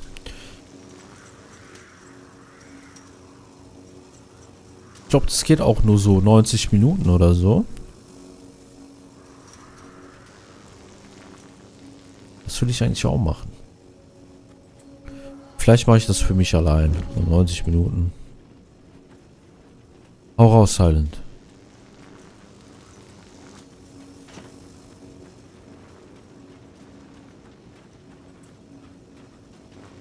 Ja gesagt, dass die das Mainboard nicht auf Lager haben und deswegen die Wheelbase nicht reparieren können, richtig? Wenn du es gesagt hast, habe ich es wahrscheinlich nicht gelesen. Okay, macht aber Sinn, ja. Genau. Verstehe. Weil, genau, die haben ja deshalb Dinge angeschrieben, ne? Hast du gesagt gehabt. Wie komme ich jetzt durch?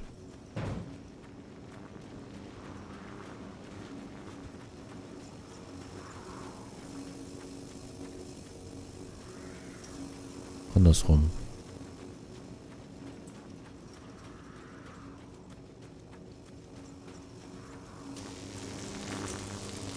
Jetzt wollte Mosa mir eine gebrauchte Vorgängerversion ohne Killswitch und nicht den neuesten Steckern als Austausch schicken. Also nicht mal eine gebrauchte, die gleiche, wollten die mir schicken.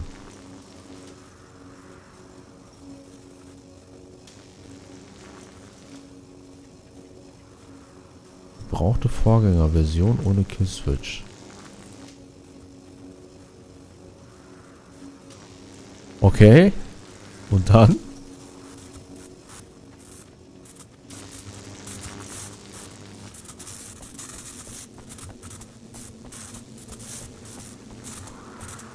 Wird ja mal besser.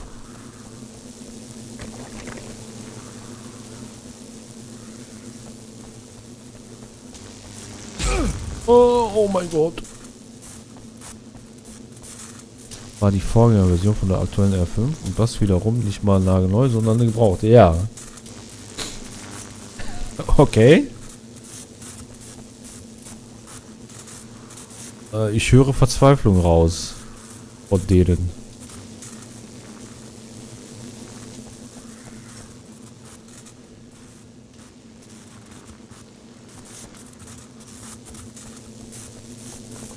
Wie kommen die auf so eine wilde Idee?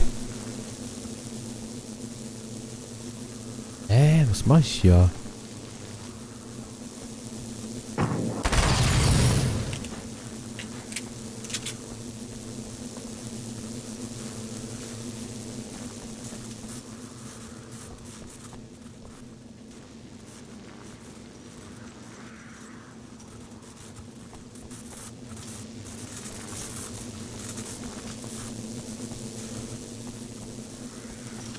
Komme ich auch nicht raus? Ja, eigentlich schon, ne? Würde ja Sinn machen. Also habe ich gesagt, die sollen mir die kaputte schicken und habe mit Case King telefoniert und die tauschen die mir aus, sobald ich die wieder habe und denen schicke.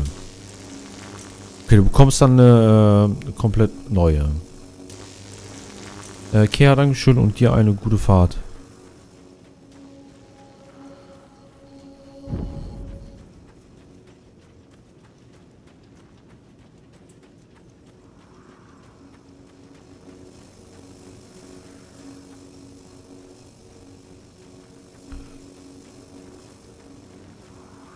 Ich finde den Weg gerade nicht.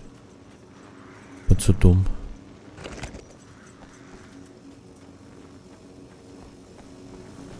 Aber kommt es nicht im Endeffekt auf dasselbe, also aufs selbe hinaus? Warum schickt Mosa denn nicht einfach ein neues? Was ist los bei denen? Ich laufe jetzt wieder mal dahin. Wahrscheinlich falsch, aber... Mega strange, ne?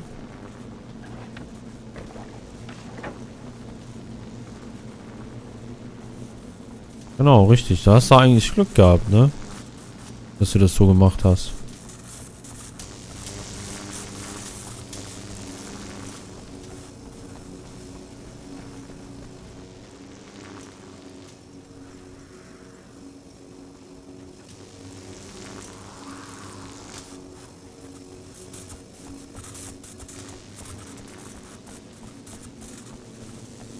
Hä, ich muss doch hier irgendwie raus.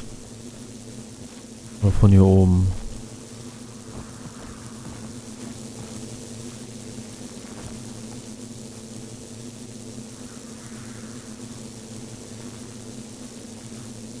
Ah, das ist halt Schwachsinn.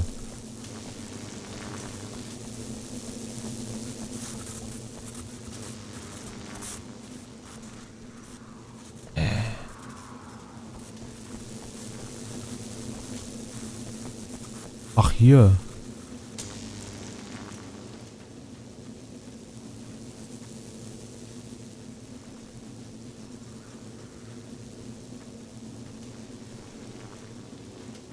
Glaube ich dir. Bist du da mehr etwas?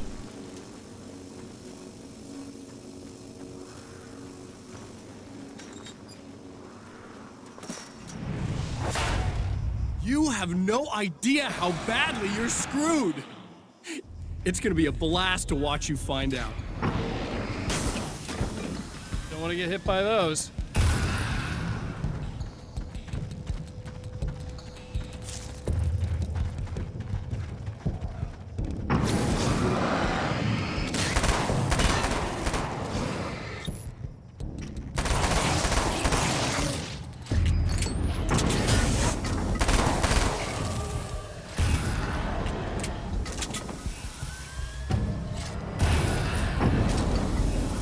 Was ist das für ein großer Oschi, Alter?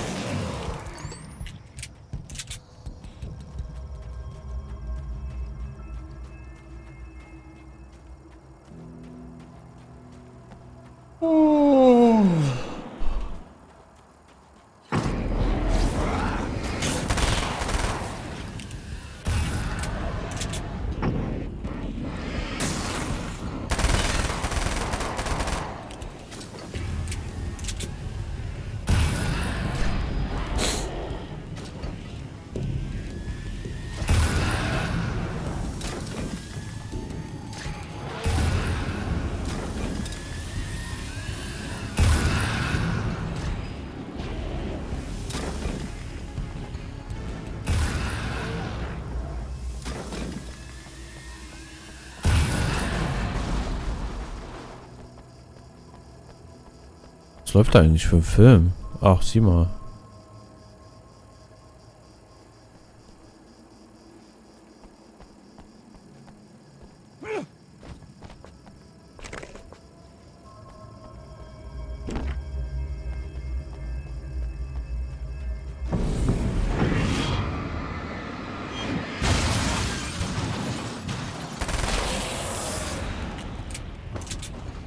Oh.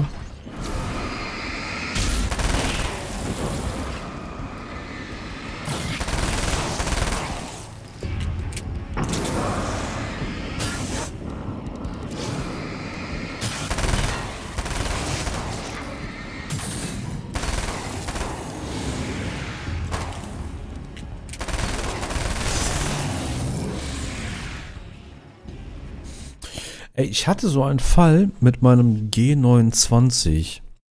Da hatte ich, glaube ich, 2 Jahre Garantie drauf. Ne? Ich habe den 1,5 Jahre, bin ich den gefahren. Und dann ist da irgendwas kaputt gegangen. Elektronik, irgendwas lief da nicht mehr so. Ne? Und ich hatte das bei Saturn gekauft hier bei uns. Das habe ich denen dann gebracht und checken das dann ja irgendwie. Und dann hatten sie mir eine SMS geschrieben, ja, du kannst herkommen. Und dann bin ich dahin. Pass auf. Die haben das Problem nicht gelöst bekommen. Und der hat mir dann gesagt, ich gebe dir, also wir können dieses Geld zurückgeben. Wir können dieses Geld zurückgeben. Habe ich gesagt, ja, dann kaufe ich mir was Neues. Und dann habe ich mit 30 Euro Aufpreis die neueste Version gekauft gehabt. Die war nämlich im Angebot in der Zeit. Da habe ich was G923 geholt gehabt. War für mich also eine Win-Win-Situation.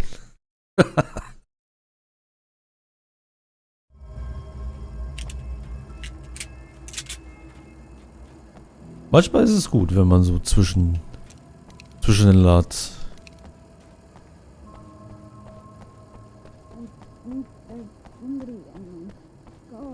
Aber der Saturn bei uns, also die waren schon nett bei sowas. Einmal hatte ich das selber auch mit meinem Handy. I can smell you.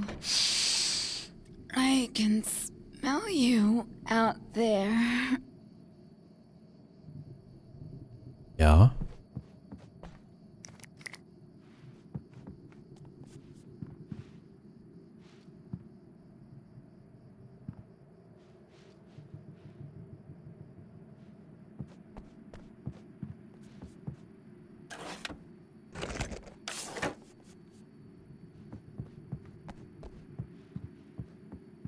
schalte ich das denn ein?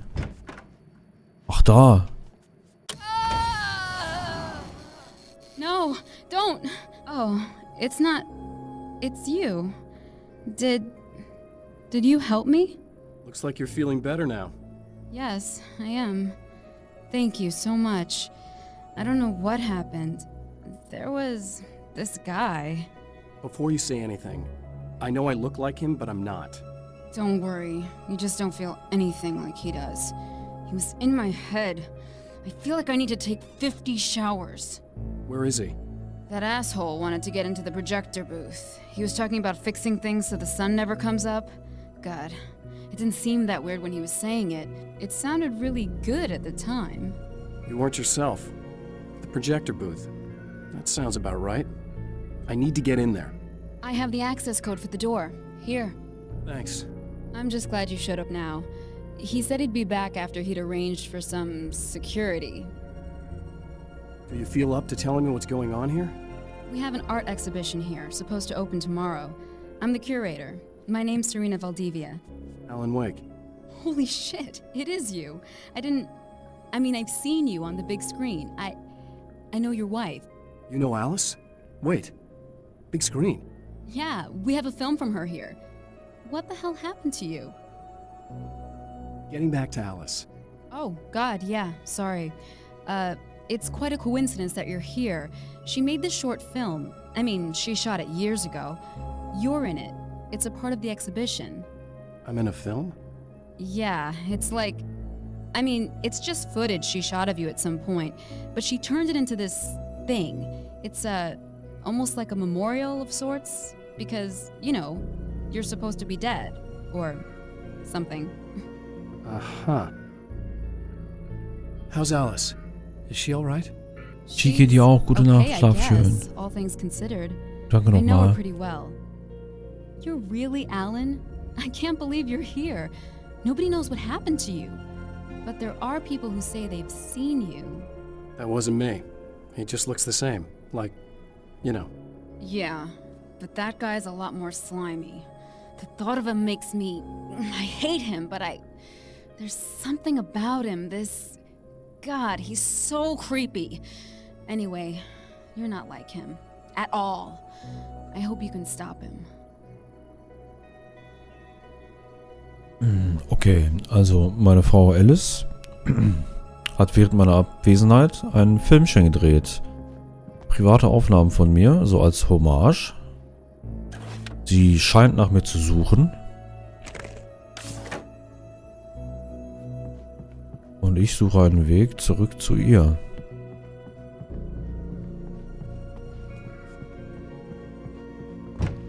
Boah, ich hab so Bock auf den zweiten Teil, Mann. Das Projektorgebäude betreten.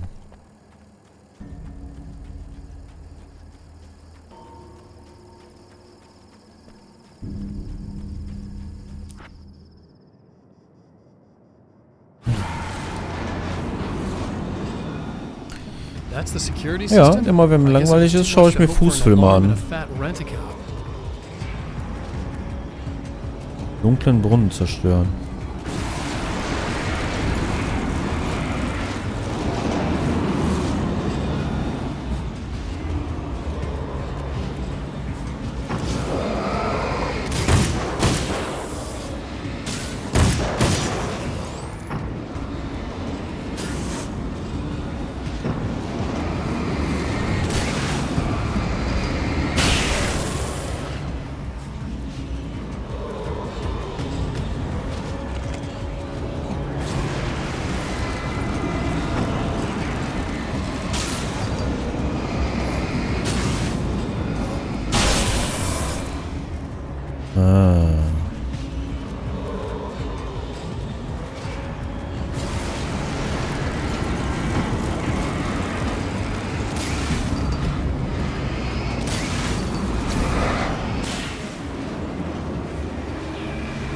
Nee, Julian, seine Füße mag ich nicht. Die sind mir zu behaart, Cap.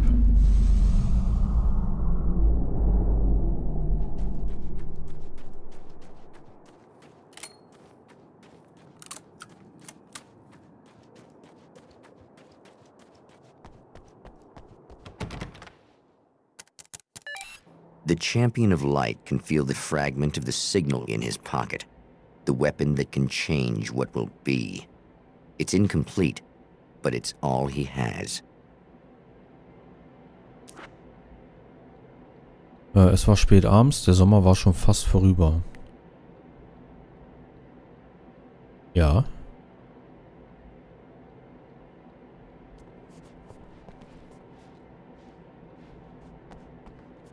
Ja, du hast noch nie meine Füße gesehen. Du sagst, hä, Julian, was soll das denn?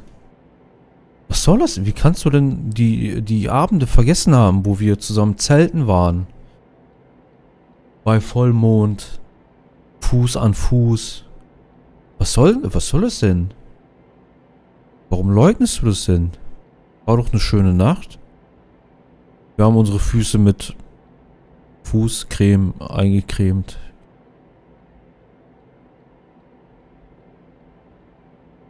Ich muss an eine Szene aus Scary Movie denken gerade. Das war doch Scary Movie, oder? Wo der eine Typ an den Füßen geschlabbert hat.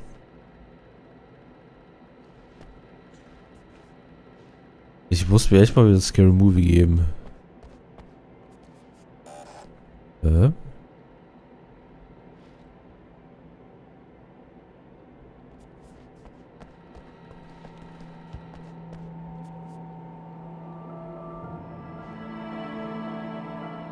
Death Rally.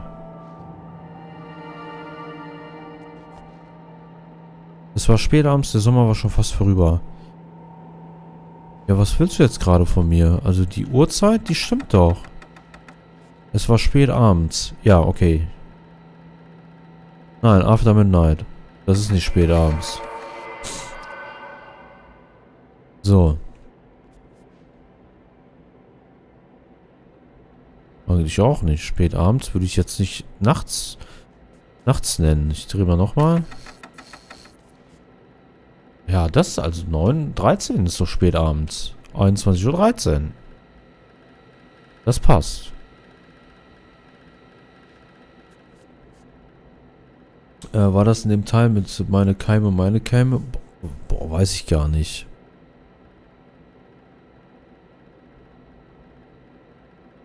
Ich weiß auch gar nicht mehr, wer an den Füßen geleckt hat. War das Doofy?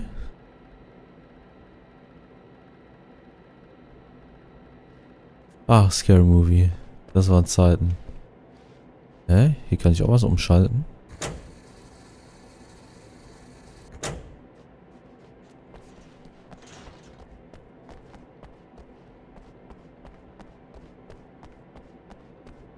Hier kann ich nichts machen. Ah.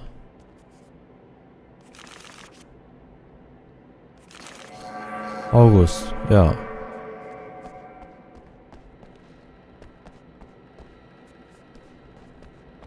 Doch? Also doch 2. Ah ja. Kann ich schlafen? Oh, Kimi. Oh hell, this isn't going right.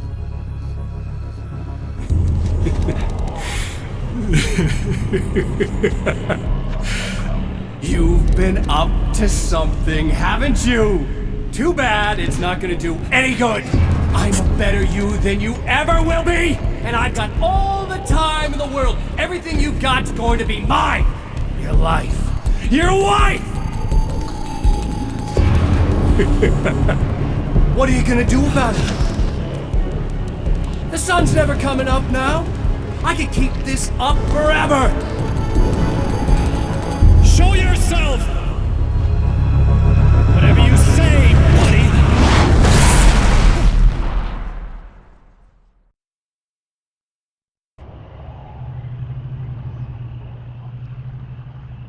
Ey, das ist doch die Anfangsszene.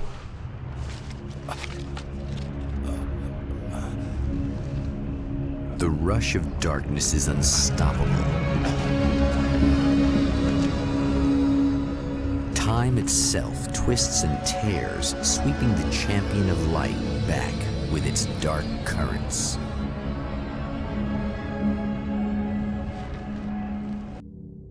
Again, he enters the world, but now he sees the trap for what it is. A maze that loops back into itself.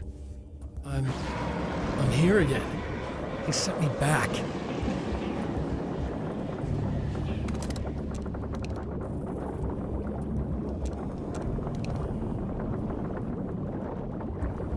Jimmy, warum kannst du denn nicht schlafen?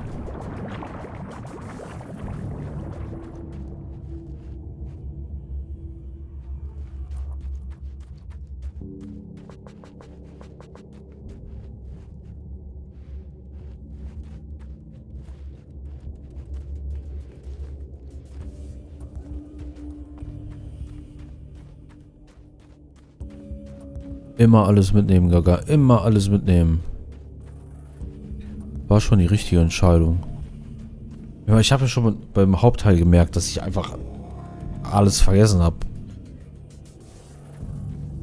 Also, ich speichere mir dann meistens so ab, okay, es war gut. War ein gutes Erlebnis. Das speichere ich mir ab.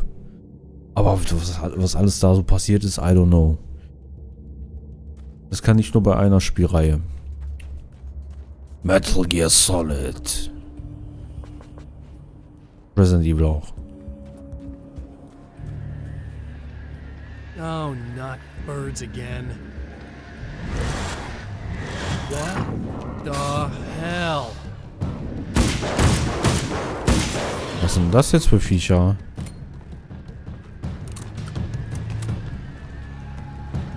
Rennen wir direkt zu Emma.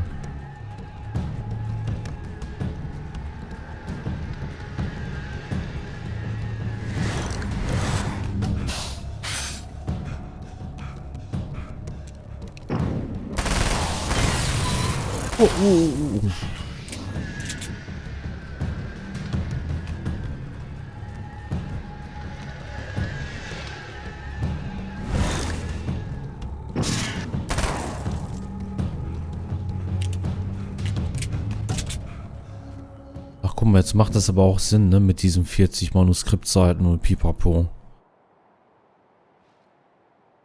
Mal sehen, wie oft man diesen Loop machen muss. Hier rein.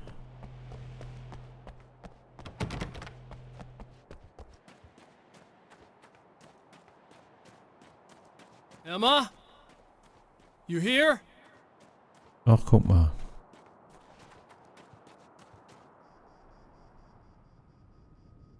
Wow, it is you.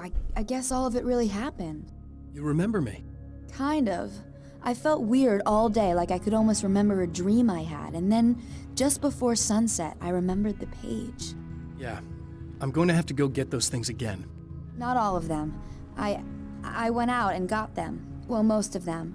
I felt stupid at first, but then it was getting dark, and those things started showing up, and one of them made off with the battery. It ran into the railroad tunnel. There was no way I was going to find them then. It's good you didn't. You should be careful. I mean, really careful. Yeah, I kind of remember something. Something bad happened to me, didn't it? Forget it. It doesn't have to happen again, okay? Just do what I say. Yeah, okay. God, this is too weird. Am I going crazy here? Just Vielleicht können wir sie diesmal retten, ne? Try to stay calm. You're perfectly sane. We're caught in a time loop. That's why this is happening again. I believe you. God, I feel like I might just lose it any second now. How come you're not freaking out over this? Because on my personal weird shit-o-meter, this just doesn't rate. Look, I know something happened to me before... You're gonna be okay, if you just keep cool, okay? Thanks for getting this stuff for me. It's a big help. I hope so. Are you gonna make everything blow up at the oil field again? I have to. Well, whatever the hell else you might be, at least you're not boring. Oh, ich hätte jetzt auch Bock auf ein paar Chips. Wo war die Blendgranate? That'll save time. Wo hast du die gesehen, Gaga?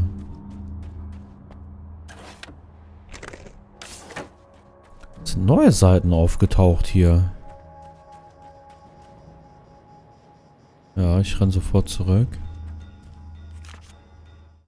Night Springs doesn't exist. It's a fictional town from the TV show I used to work on. It was Any Place USA, a place we used as a backdrop for whatever strange story we had that week. One of the stories I wrote for the show involved a man, the champion of light, fighting his evil double, the herald of darkness. It was something I'd written back in the real world, something I had a link to, a framework I could build on. I had adapted it into a new story.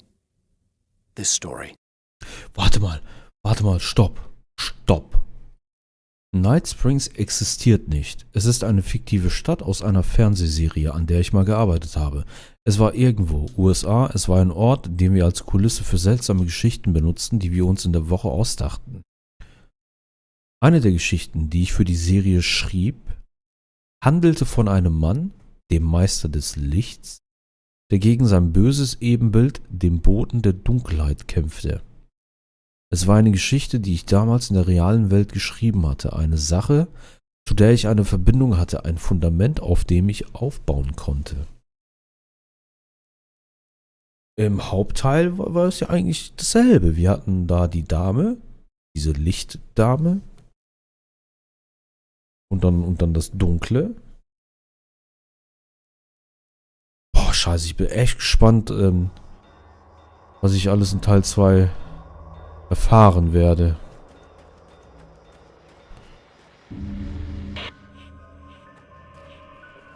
Okay. So this chick just came up to me and said she's my biggest fan. I know. They all say that, right? And she's giving me the eye. So I make a couple of moves. We have a couple of drinks. And then things start happening. But I say I have to go to the bathroom first. Uh-oh, right? She's got no idea. Watch this. This is gonna be priceless.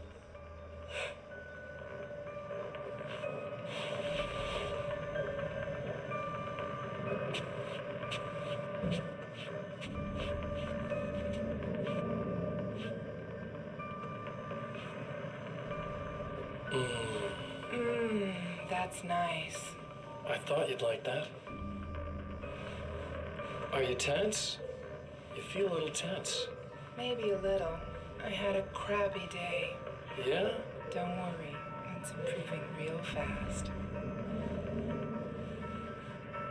Yeah. Hey, don't stop. It's just getting good. Watch this. Nein.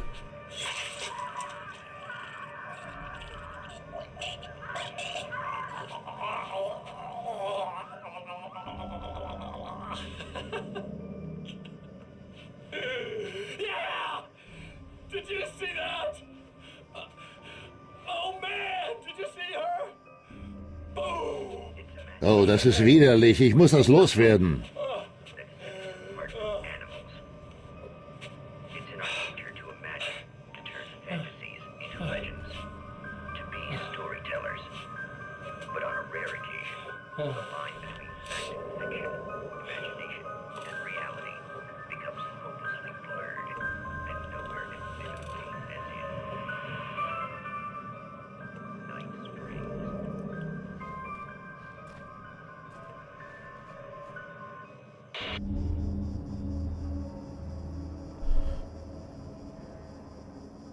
Ja, okay. Kann man machen.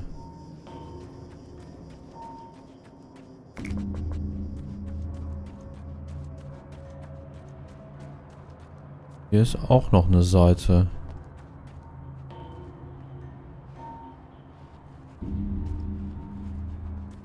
Gar nicht hier drin.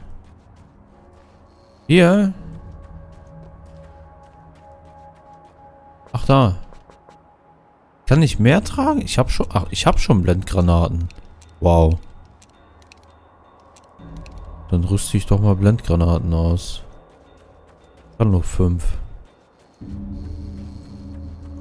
Aber hier komme ich ja eh nicht rein. Habe ich vorhin schon versucht, ne? Ja.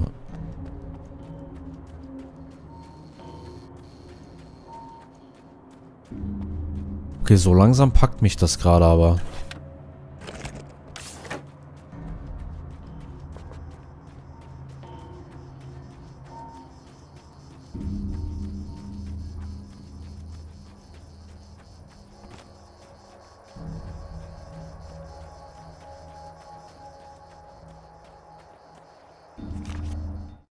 Now Night Springs is in Arizona, although not for long. It's in Arizona because whatever the town that has become Night Springs is really called is located near one of the thin, worn places in the world where dreams and reality flow together and life is always a little strange. Perfect analogy for Night Springs. I can't return to the real world, I've tried, but I'm operating on dream logic, forcing the door open a crack so I can slip through. I can enter the strange little town of Night Springs. All I did was put it in Arizona for one night.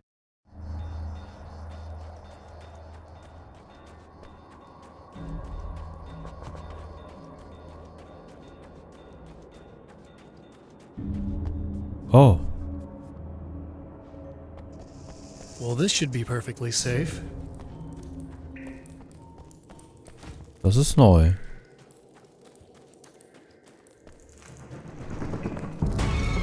Oh.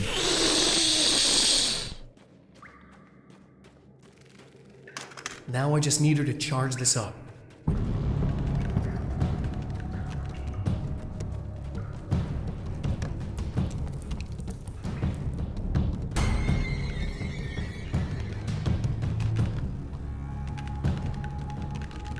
Oh, verpisst euch!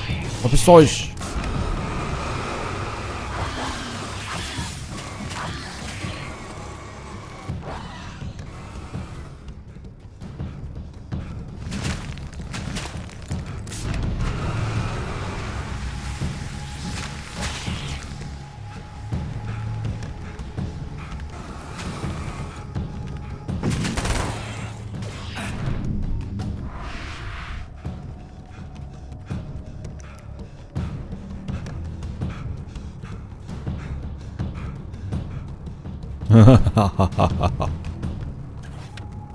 Ist vorbei, alles gut. Found the battery. Okay, I'll charge it. Here. Try not to get Gaga, killed. dann solltest du mal Earth Defense Force spielen. Das wird dich brechen. Ich glaube, so hieß das, ne? Earth Defense Force, irgendwie so. Hat auch mehrere Teile. Wo man auch einfach Riesenspinnen umhauen muss. So eine Ballerbude. Okay. I'm gonna take care of this. Try to stay calm.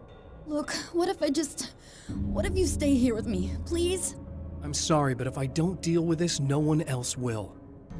Yeah, I guess. It's just that this is getting really creepy. I believe this is real, but I don't understand any of it. I'm getting scared. I can't believe you're so calm. I get scared. Oh, ich glaube, ich habe but den I've had gesehen. a lot of time to get used to it. That helps. The guy who looks like me is the reason this is happening. I caught up with him, but he swept me back here. Back in time. Yeah, it's a trap. We'll be doing this forever unless I can break out of it. How are you gonna do that? I'm working on it. I came prepared, but things got kind of scrambled when I arrived. I'm tracking down the things I need. Yeah, well, feel free to climb back into your DeLorean or whatever it is you do. Zum Ölfeld gehen. Also nochmal. Wir müssen die ganzen Aufgaben jetzt nochmal machen. Genau so.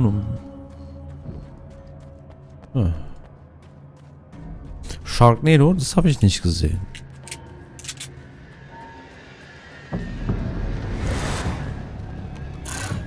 Ich glaube, Eric Attack ist aber auch ziemlich lange her, ne?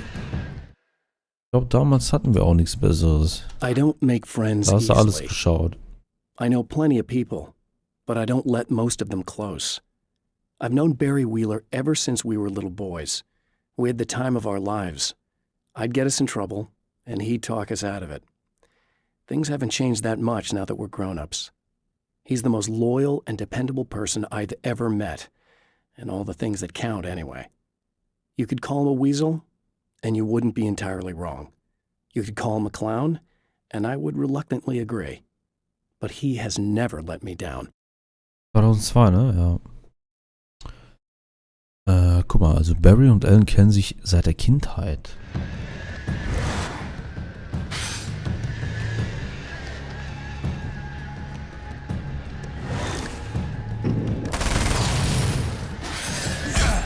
Oh.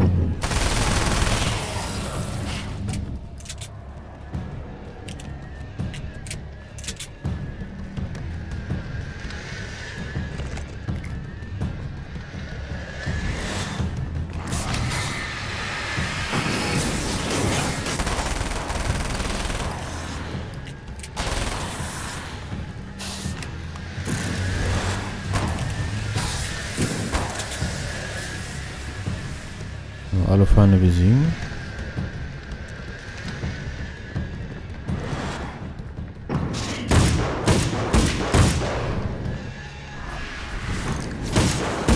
Kennt ihr Kritas? Du kennst Kritas bestimmt. Bruder, nach dem Film hatte ich einfach Schiss, auf Toilette zu gehen.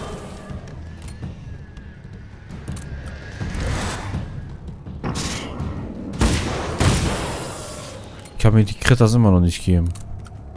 Well, here we go again. Better get ready to run.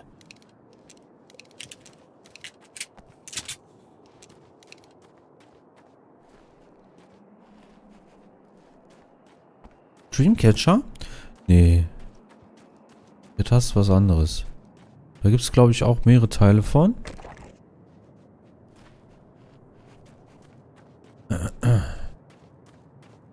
Kritas sind Viecher. Sind auch sehr alte Filme. So richtig ekelhafte Viecher einfach. Oh, da war ich aber auch noch Kind.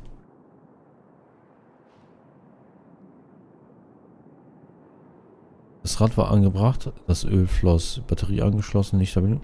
Ja, es ist dasselbe, okay. Müssen wir ja starten.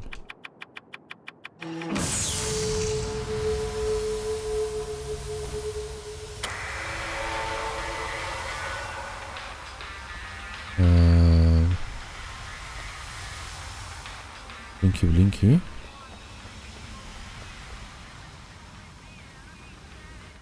Ups. Batterie war angeschlossen.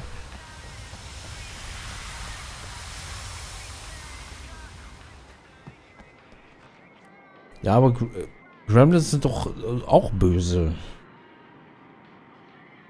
Bis auf Gizmo.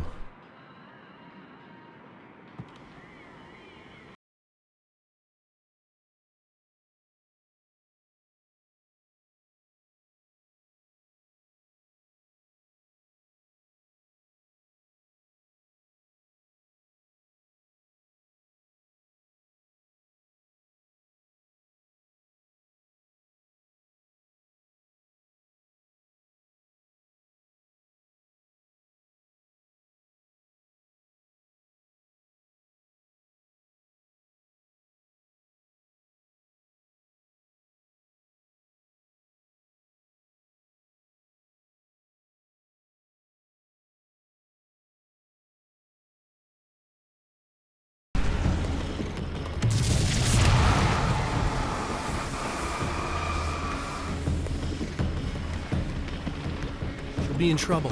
Better hurry. Da ist das Ding wieder abgestürzt, ja.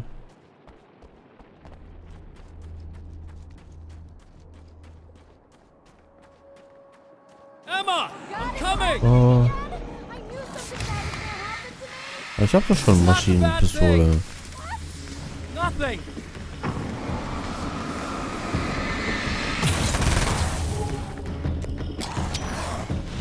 Warum?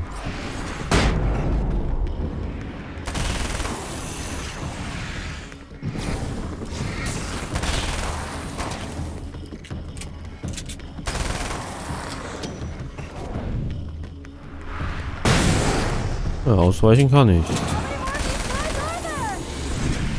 Just keep your head down.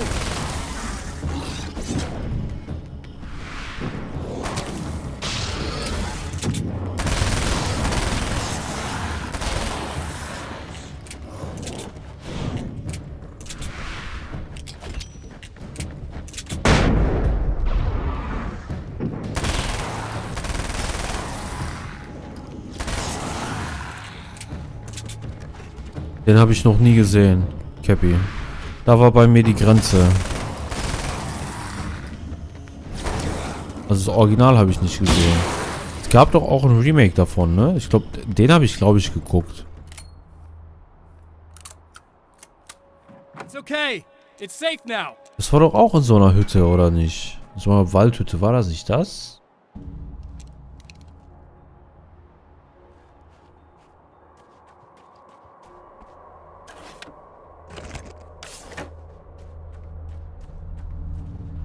Ich mag so Psycho-Horror. Das finde ich viel schlimmer als so ekelhaften Scheiß wie zum Beispiel so Saw.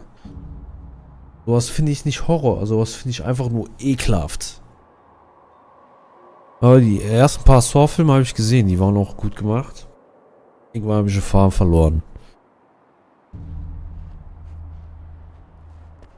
I got a really bad feeling about all of this. I'm gonna need those keys to the diner now. There's a motel key there that I have to get. Oh, hey, you don't have to do that. I have the motel master key. I work for the same company, you know. What's at the Stimmt, motel? genau, die haben ja so ein Well, Dead by Daylight mäßig. There's a dead guy. Ne? He's Wie got die something I mäßig need to get spielen. into the Mount Redtooth Observatory. God, that's awful. Hey, you wanted to know about the guy who looked like you, didn't you? The last time you said he had a party, but you didn't go. No, that's not true. I did go. It was really great at first, and then I didn't see it myself, but I hear he turned nasty. He hurt a bunch of guys pretty bad, and there was this girl, she died. But I didn't hear about that until afterwards. I thought that he was so charming. Oh, sie war auch auf der And then he Party. went to the diner. That's right. I wasn't involved with that at all. I don't know what happened. Fine. I need to check out these motel rooms. In the meantime, you stay here, okay? I'm serious. Keep the lights on and stay here. Yeah, okay, you got it. I sure hope you're right about this. Die Conjuring-Teile, die finde ich mega nice. Also generell das Universum, das geht ja noch weiter. Sind ja nicht nur die Conjuring-Teile. Annabelle-Dinger spielen auch im selben Universum. Dann Seinen spielt auch im selben Universum. Und ich glaube, ich habe nur einen Film nicht gesehen. Da wollte ich den nur nachholen. Ja, habe ich gesehen. Das ist ja auch das Schöne dran, dass das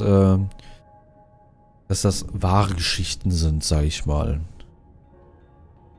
Also die zwei gibt's ja wirklich. You're gonna stay here this time, right? Because the last time I didn't, and that thing, whatever it is, happened Sowas to mag me. ich dann schon, ja. I don't want you to get hurt again. Don't worry, I'm gonna stay put. I don't remember what happened exactly, but I learned my lesson. Good. It doesn't have to happen exactly the same way this time around. You proved that much when you went out and got those things for me. I think you're gonna be okay. Let's hope you're right. So, dann lass uns zusammen Conjuring 4 gehen. Bin nicht so der Kinogänger. Sehr selten im Kino. Habe ich die Schlüssel schon? Ja. Hä? Ach. Oh, jetzt ist das. Jetzt ist es passiert.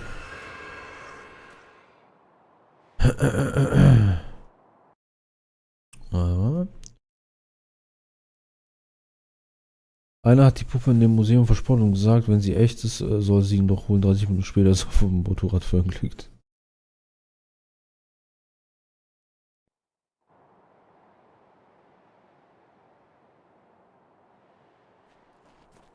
Ja.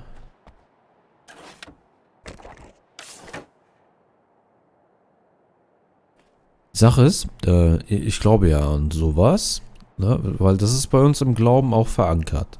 Ne, wir glauben ja auch an Dschinns. Und im Koran steht zum Beispiel drin, dass die Dschinns, also erstens, Dschinns leben genau wie wir, gibt Gute, gibt Böse, haben Familien, pipapo, aber die sind auch in der Lage, sich zu zeigen. Wie auch immer sie sich zeigen wollen. Also dich zu täuschen, sage ich mal. Die können dich täuschen, aber steht auch drin, dass sie nicht mit dir direkt interagieren können. Aber sie können dich wahrscheinlich in den Wahnsinn treiben, ja. Da gibt es genug Geschichten von. Auch bei uns im Glauben. Deshalb taugt mir so eine Art Geschichte wie zum Beispiel Conjuring und so weiter eher, Weil ich einfach da näher dran bin, denke ich.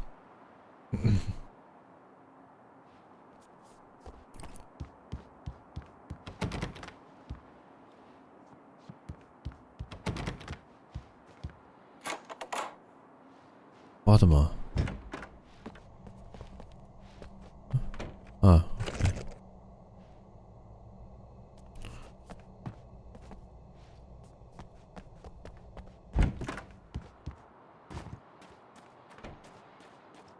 Oh, jetzt gehe ich hier nicht rein. Da war nämlich die Leiche. Jetzt will ich erstmal diesen Zettel hier.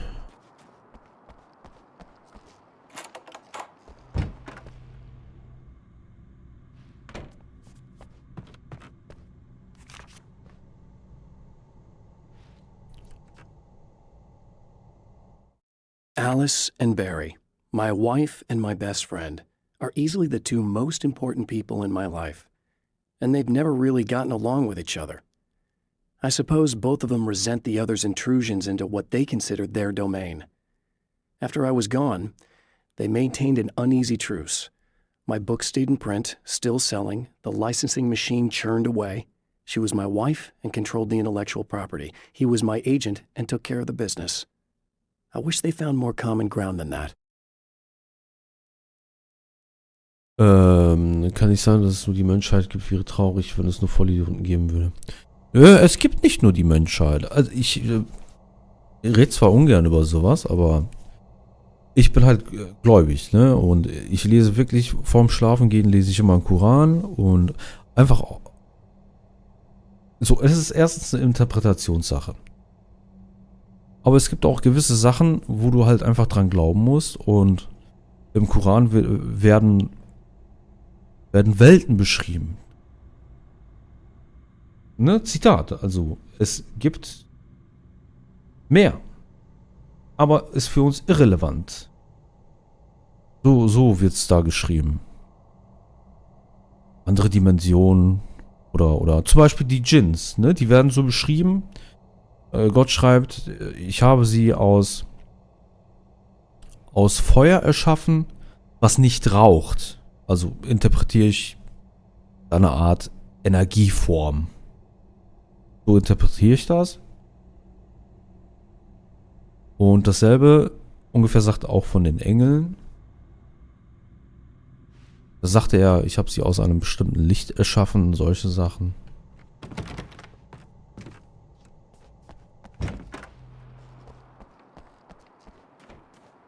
Ich kann euch die Reihe Ancient Aliens empfehlen. Da gibt es einige Folgen, die wirklich mega interessant sind. Und auch so die alten Bücher so miteinander vergleichen.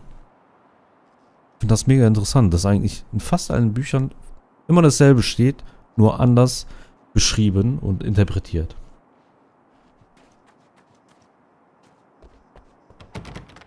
So, jetzt sehen wir die Leiche.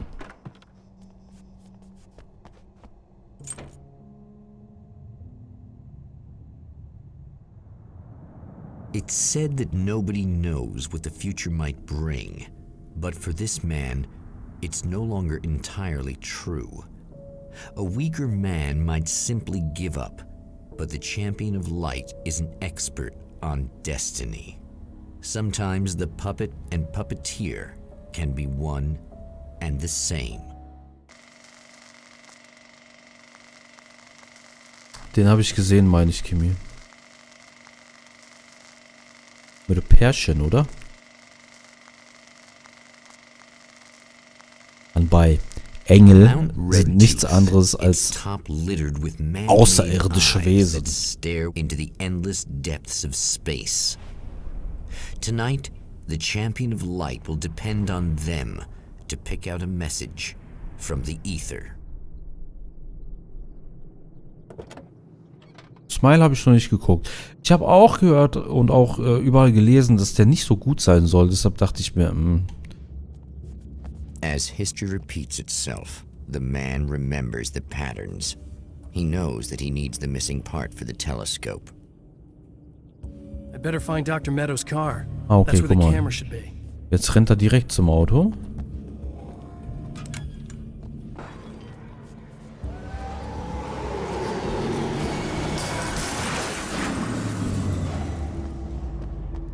auf! Oh. Manuskriptseite.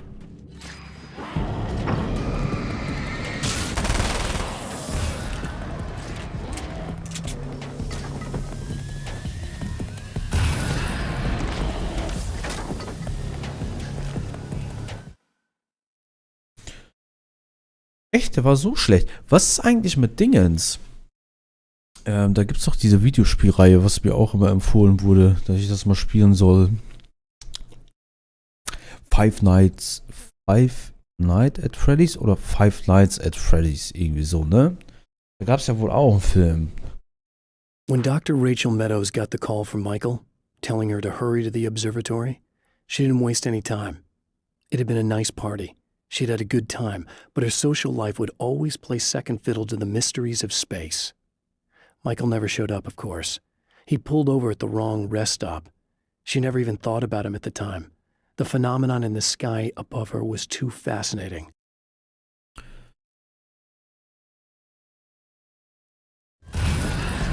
War gut, echt? Schau ich mir den vielleicht an mit Frau am Wochenende. Ui.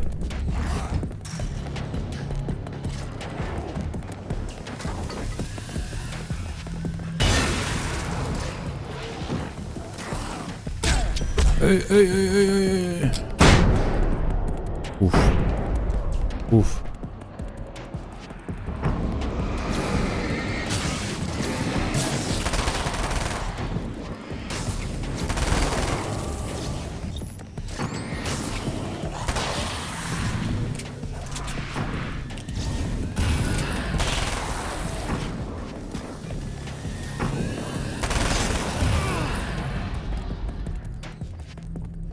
Bewerfen die mich jetzt mit Granaten oder was ist hier los?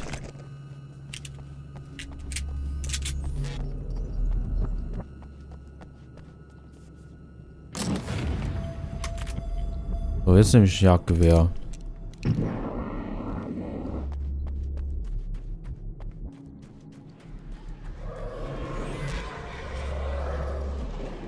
Hä?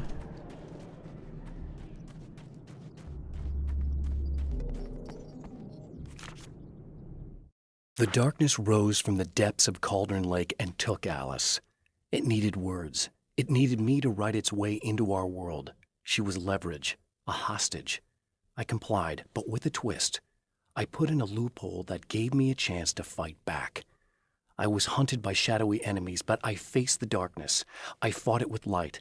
I drove it back. I saved Alice, but it came with a cost.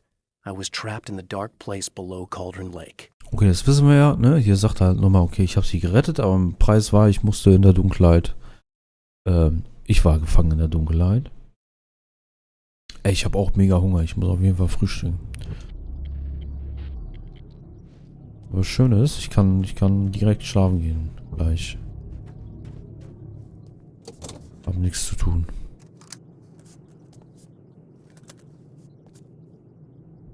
So.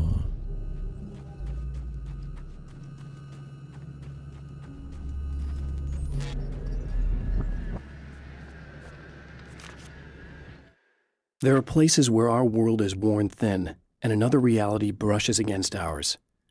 One such site is Cauldron Lake near Bright Falls, Washington. But there are others. That other reality is dark, vast, and malleable, always in flux. In its depths dwell vast forces and alien energies. They're dangerous.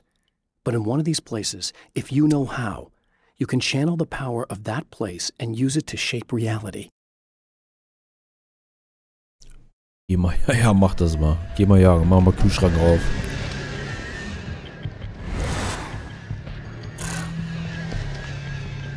Da komme ich nicht auf.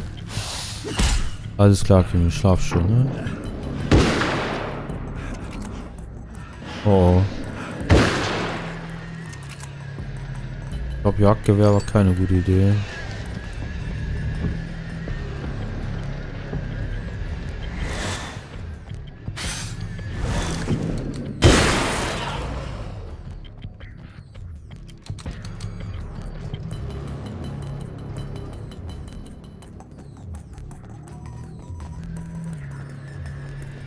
Jetzt wird die Dame sich natürlich wundern, dass ich der Gerät bei mir habe.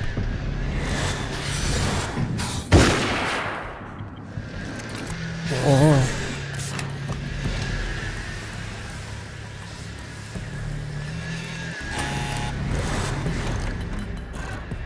Uiuiui. Sieh dir meinen Arsch an. Und zwar jetzt. Nein, Mann. Nicht um diese Uhrzeit, I Julian. know what you're thinking. Evil twin, supernatural powers. But most of the time, I just like to keep things basic. I want you to understand that.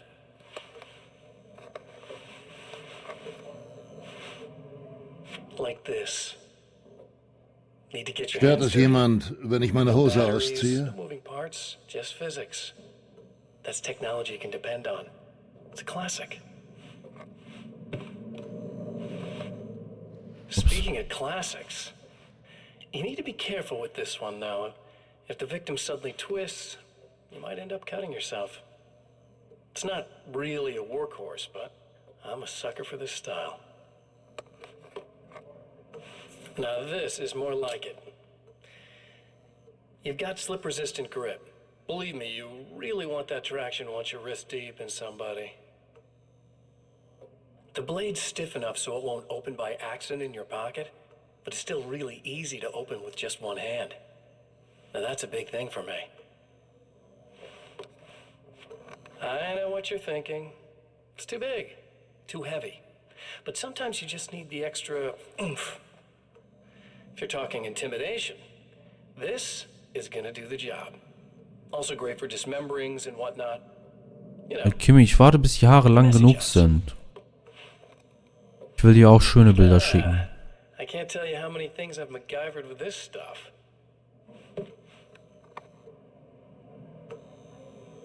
Okay, now guns. Not a big fan. I mean, how are you supposed to really connect with somebody with a bullet? I want you to understand that. I take pride in what I do. We can't both be worthless hacks, can we? Digga, was ist deine Mission? Ja, meine Haare wachsen wirklich sehr langsam. Unten. An meinen Füßen. Einfach eine Sackertransplantation auf die Füße machen lassen, ja. Das ist eine gute Idee. You'll have to forgive me, but this feels very strange. It seems like this has all happened before. I have the replacement part for your telescope, Doctor. All right. Let's get it installed. Ach, ist ja unten. Muss ja nicht mehr nach oben.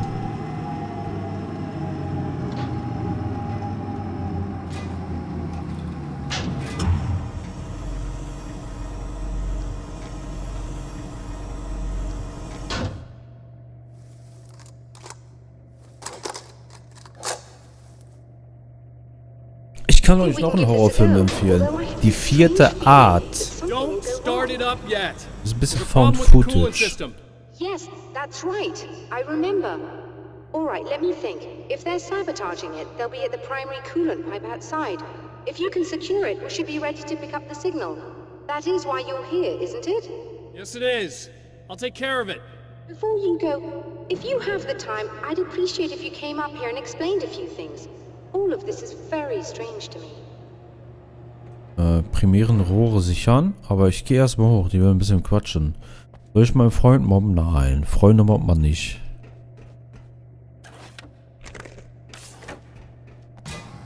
Außer sie heißen Julian.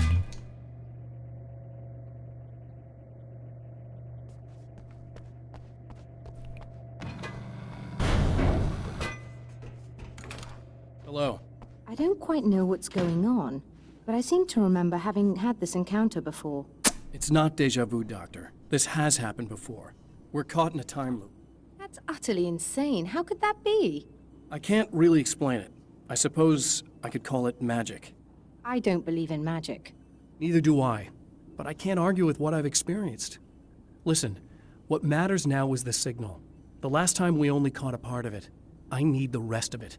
Whether you believe me or not, you want to look into this as much as I do, right? Yes. All right. I realize that you have trouble believing this. That's an understatement.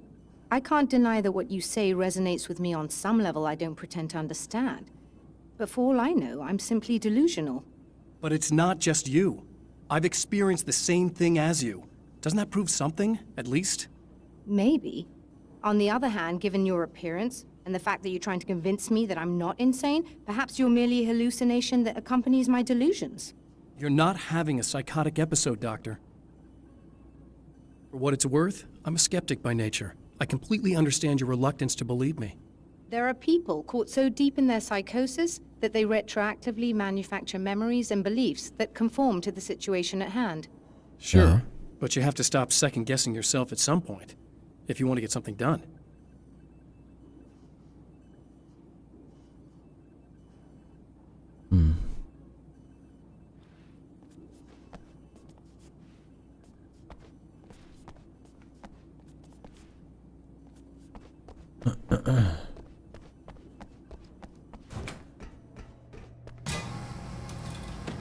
Sag ich meiner Frau auch immer, du musst das primäre Rohr sichern.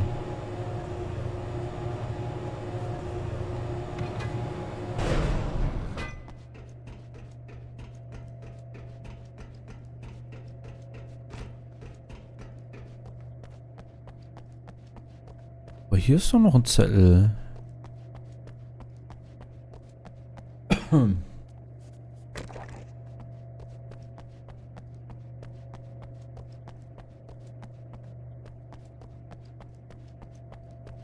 Das ist einfach, das ist eine sehr dumme Karte, finde ich. Die hätte ein bisschen größer sein können auch. Okay. Da. Stories come naturally to us. We can't help it. There are many different worlds, many competing realities within our heads, fueled by books, television, even barely remembered childhood tales. There's an endless supply of fictional concepts more familiar to us than anything or anyone real.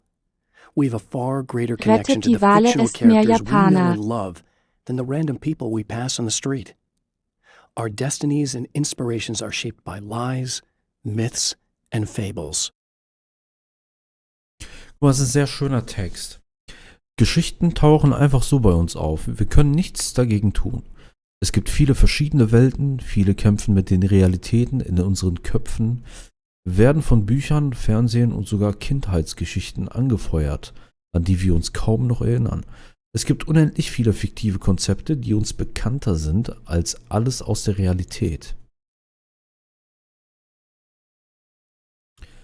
Wir haben eine wesentlich stärkere Verbindung zu fiktiven Figuren, die wir kennen und lieben, als zu Menschen, denen wir zufällig auf der Straße begegnen. Unsere Schicksale und Inspirationen werden durch Lügen, Mythen und Märchen geformt.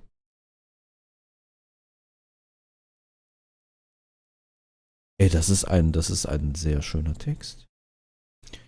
Also nicht Freund mobben. Nein, nicht mobben. Mach nicht so. Ich muss das mal eben screenshotten.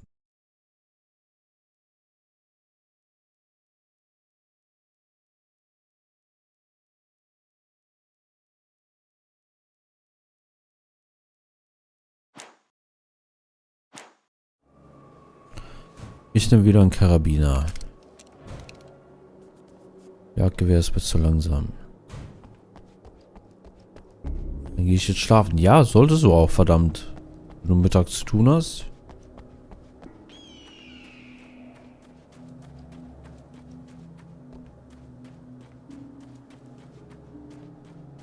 Mach ich, Kimi.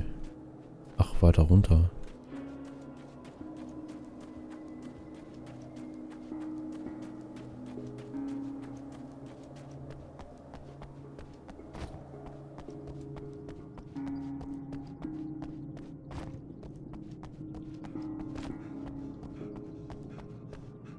Ist nicht dein Ernst? Ah. Ja gut.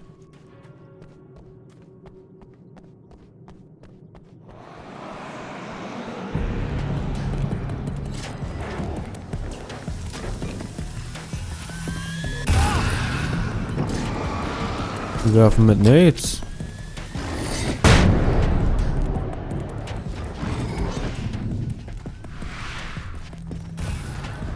Gute Nacht, Kimi.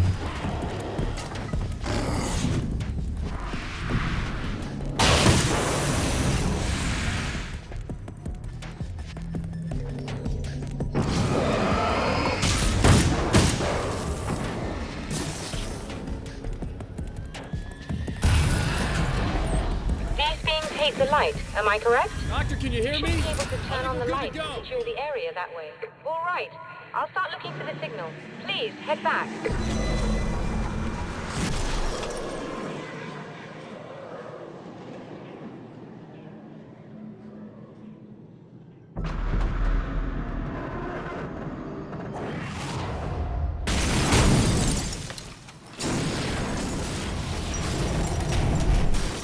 Okay. I guess they didn't like that.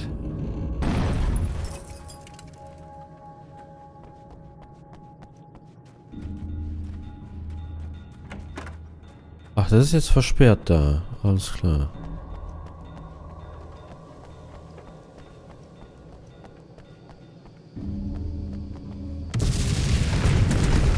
Oh, Alter.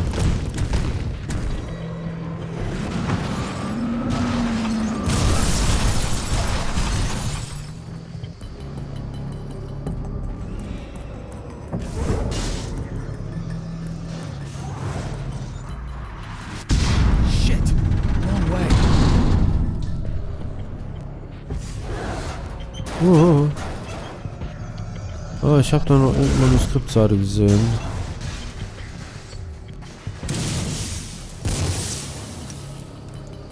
Ja. After my disappearance, they thought I was dead. Jetzt wird's interessant. I know it's been 2 years. I know Alice has moved on. I've tried to find a way back to her, back to my life, but escaping the dark place is almost impossible. Time does strange things here. But dreams and radio signals can pierce the veil between the worlds. I catch glimpses and echoes of the world. Sometimes I send messages out. I can only pray that they hear them. Nach meinem Verschwinden hielt man mich für tot. Hätte ich auch sein können. Ich weiß, dass 2 Jahre vergangen sind. Ich weiß, dass Alice ihr Leben weiterlebt. Ich habe versucht, einen Weg zurück zu ihr zu finden, zurück in mein Leben, aber es ist beinahe unmöglich, aus dem dunklen Ort zu entkommen. Die Zeit vergeht hier merkwürdig. Aber Träume und Funksignale können den Schleier zwischen den Welten durchdringen. Ich kann flüchtige Eindrücke und Echos der Welt sehen. Manchmal schicke ich Nachrichten, von denen ich nur hoffen kann, dass jemand sie hört. That's a good point. Good to know.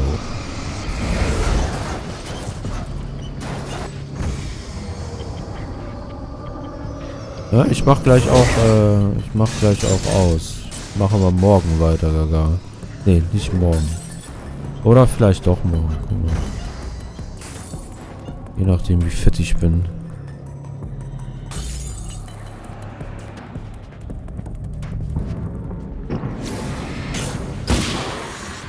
Bin ja schon 8,5 Stunden am Zocken hier, Alter. 1 Stunde?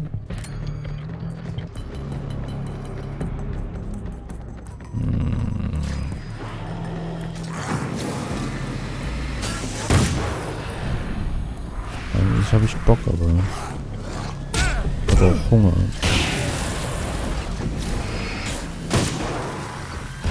Oh. Nein, mein erster Tod. No, not again. Muss ich die eine Seite wiederholen?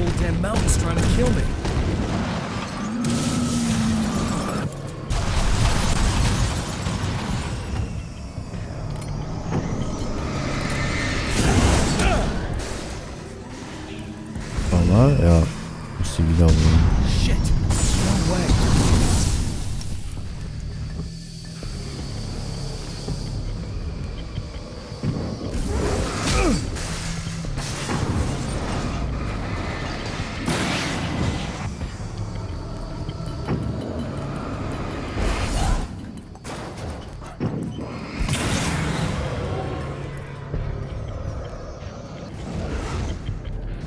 Das sieht gut aus.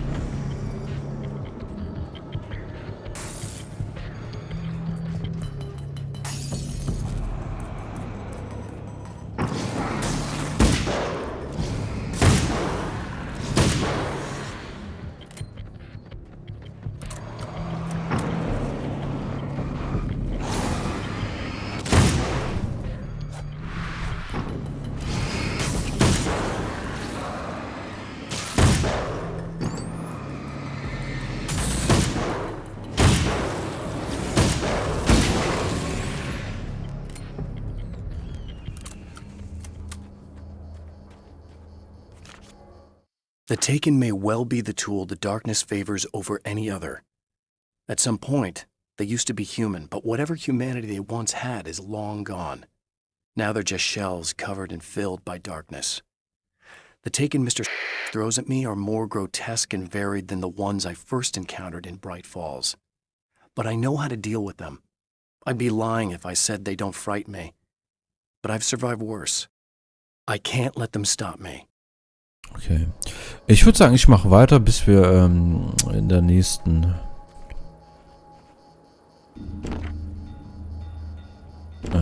nächsten Area sind. Alles klar, Julian. Wir hören uns.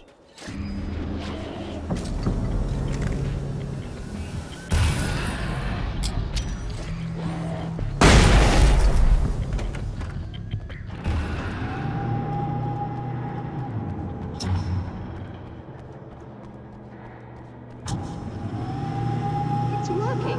Please, come up here.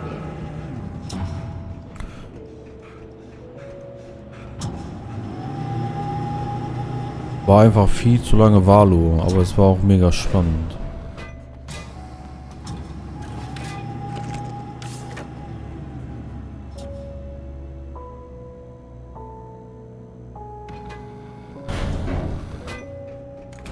You find the signal?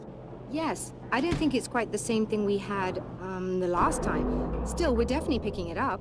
Are we getting the complete signal now? I'm afraid not. Take a look at it yourself. I'm printing out a hard copy now. I'd like to ask you a question or two before that, though, if you don't mind. What's on your mind, Doctor? Most people would find these events extremely disturbing, provided that they survive these creatures, that is. You seem to be quite adept at dealing with the situation. Why is that? Yes, I was involved in... It's a complex story. I was in this small town, and a horrible thing from another dimension kidnapped my wife and manipulated me into writing this horror story that came true. I learned to fight it with light, and I managed to contain it and free my wife. But I was trapped in its world. Are you serious? Absolutely. So, I'm used to reality working in strange or even impossible ways. And I've fought these things, not exactly like this, but close enough for a good while now. Of course, I have certain advantages. Was there anything else? What did you mean when you said you have advantages? At the risk of sounding like a lunatic, reality is much more fluid than people think. It can be influenced. I didn't take you for a mystic. I'm not. I'm a writer. And under certain conditions, I can, for lack of a better word, rewrite reality. Change things. That's absurd. But it works.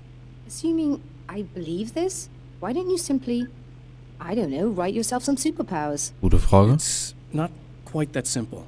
You need to follow certain laws of drama, I suppose. You need to think about consistency and symbolism.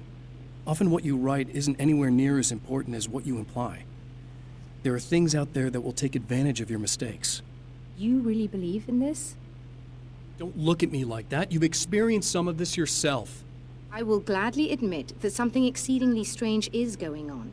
But this idea that you're somehow altering reality with your writing is ridiculous. You're essentially saying you're controlling my actions. Leaving aside the rational arguments against this, what gives you the right? Well, it's more like having a destiny. A path you're on. You're not aware of it, but there it is. If somebody changes it, what difference does it make? It's what every writer does. If you write something that affects one of the characters, they don't really know about that. I'm not a character. Are you saying that it's all right to take advantage of someone if they aren't aware of it? Look, all I meant was that if you're genuinely making all your own decisions, and those decisions lead to whatever destiny you have, what practical difference does it make? I suppose that depends on whether our destinies are determined by things like physics and probabilities, or natural reality, which is presumably neutral and impartial, or by some kind of an intelligence. If it's the latter, that intelligence makes choices based on some criteria. If we suffer as a result of those choices, there's a moral and ethical element involved, regardless of whether we're aware of its manipulations. Wouldn't you agree? You're taking this very well. I thought you'd be hangry. I suppose I would be if I thought you could actually do this. Okay, den Signalausdruck holen. Hä?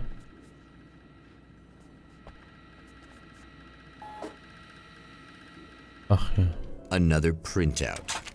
Another signal fragment.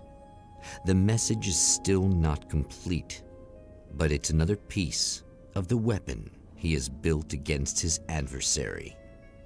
Mere words on a piece of paper, but in the right hands, they will hold back the darkness.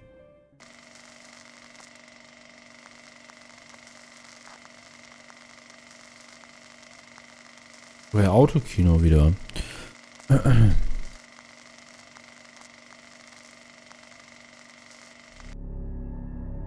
The last time the man came to the drive-in, it did not end well. He hopes to avoid that fate this time. He hopes that what he has brought with him to this place is enough. Okay. Das für das Generatorgebäude holen. So, da mache ich dann in der nächsten Session weiter. Ja, bin mal gespannt, wie das hier endet.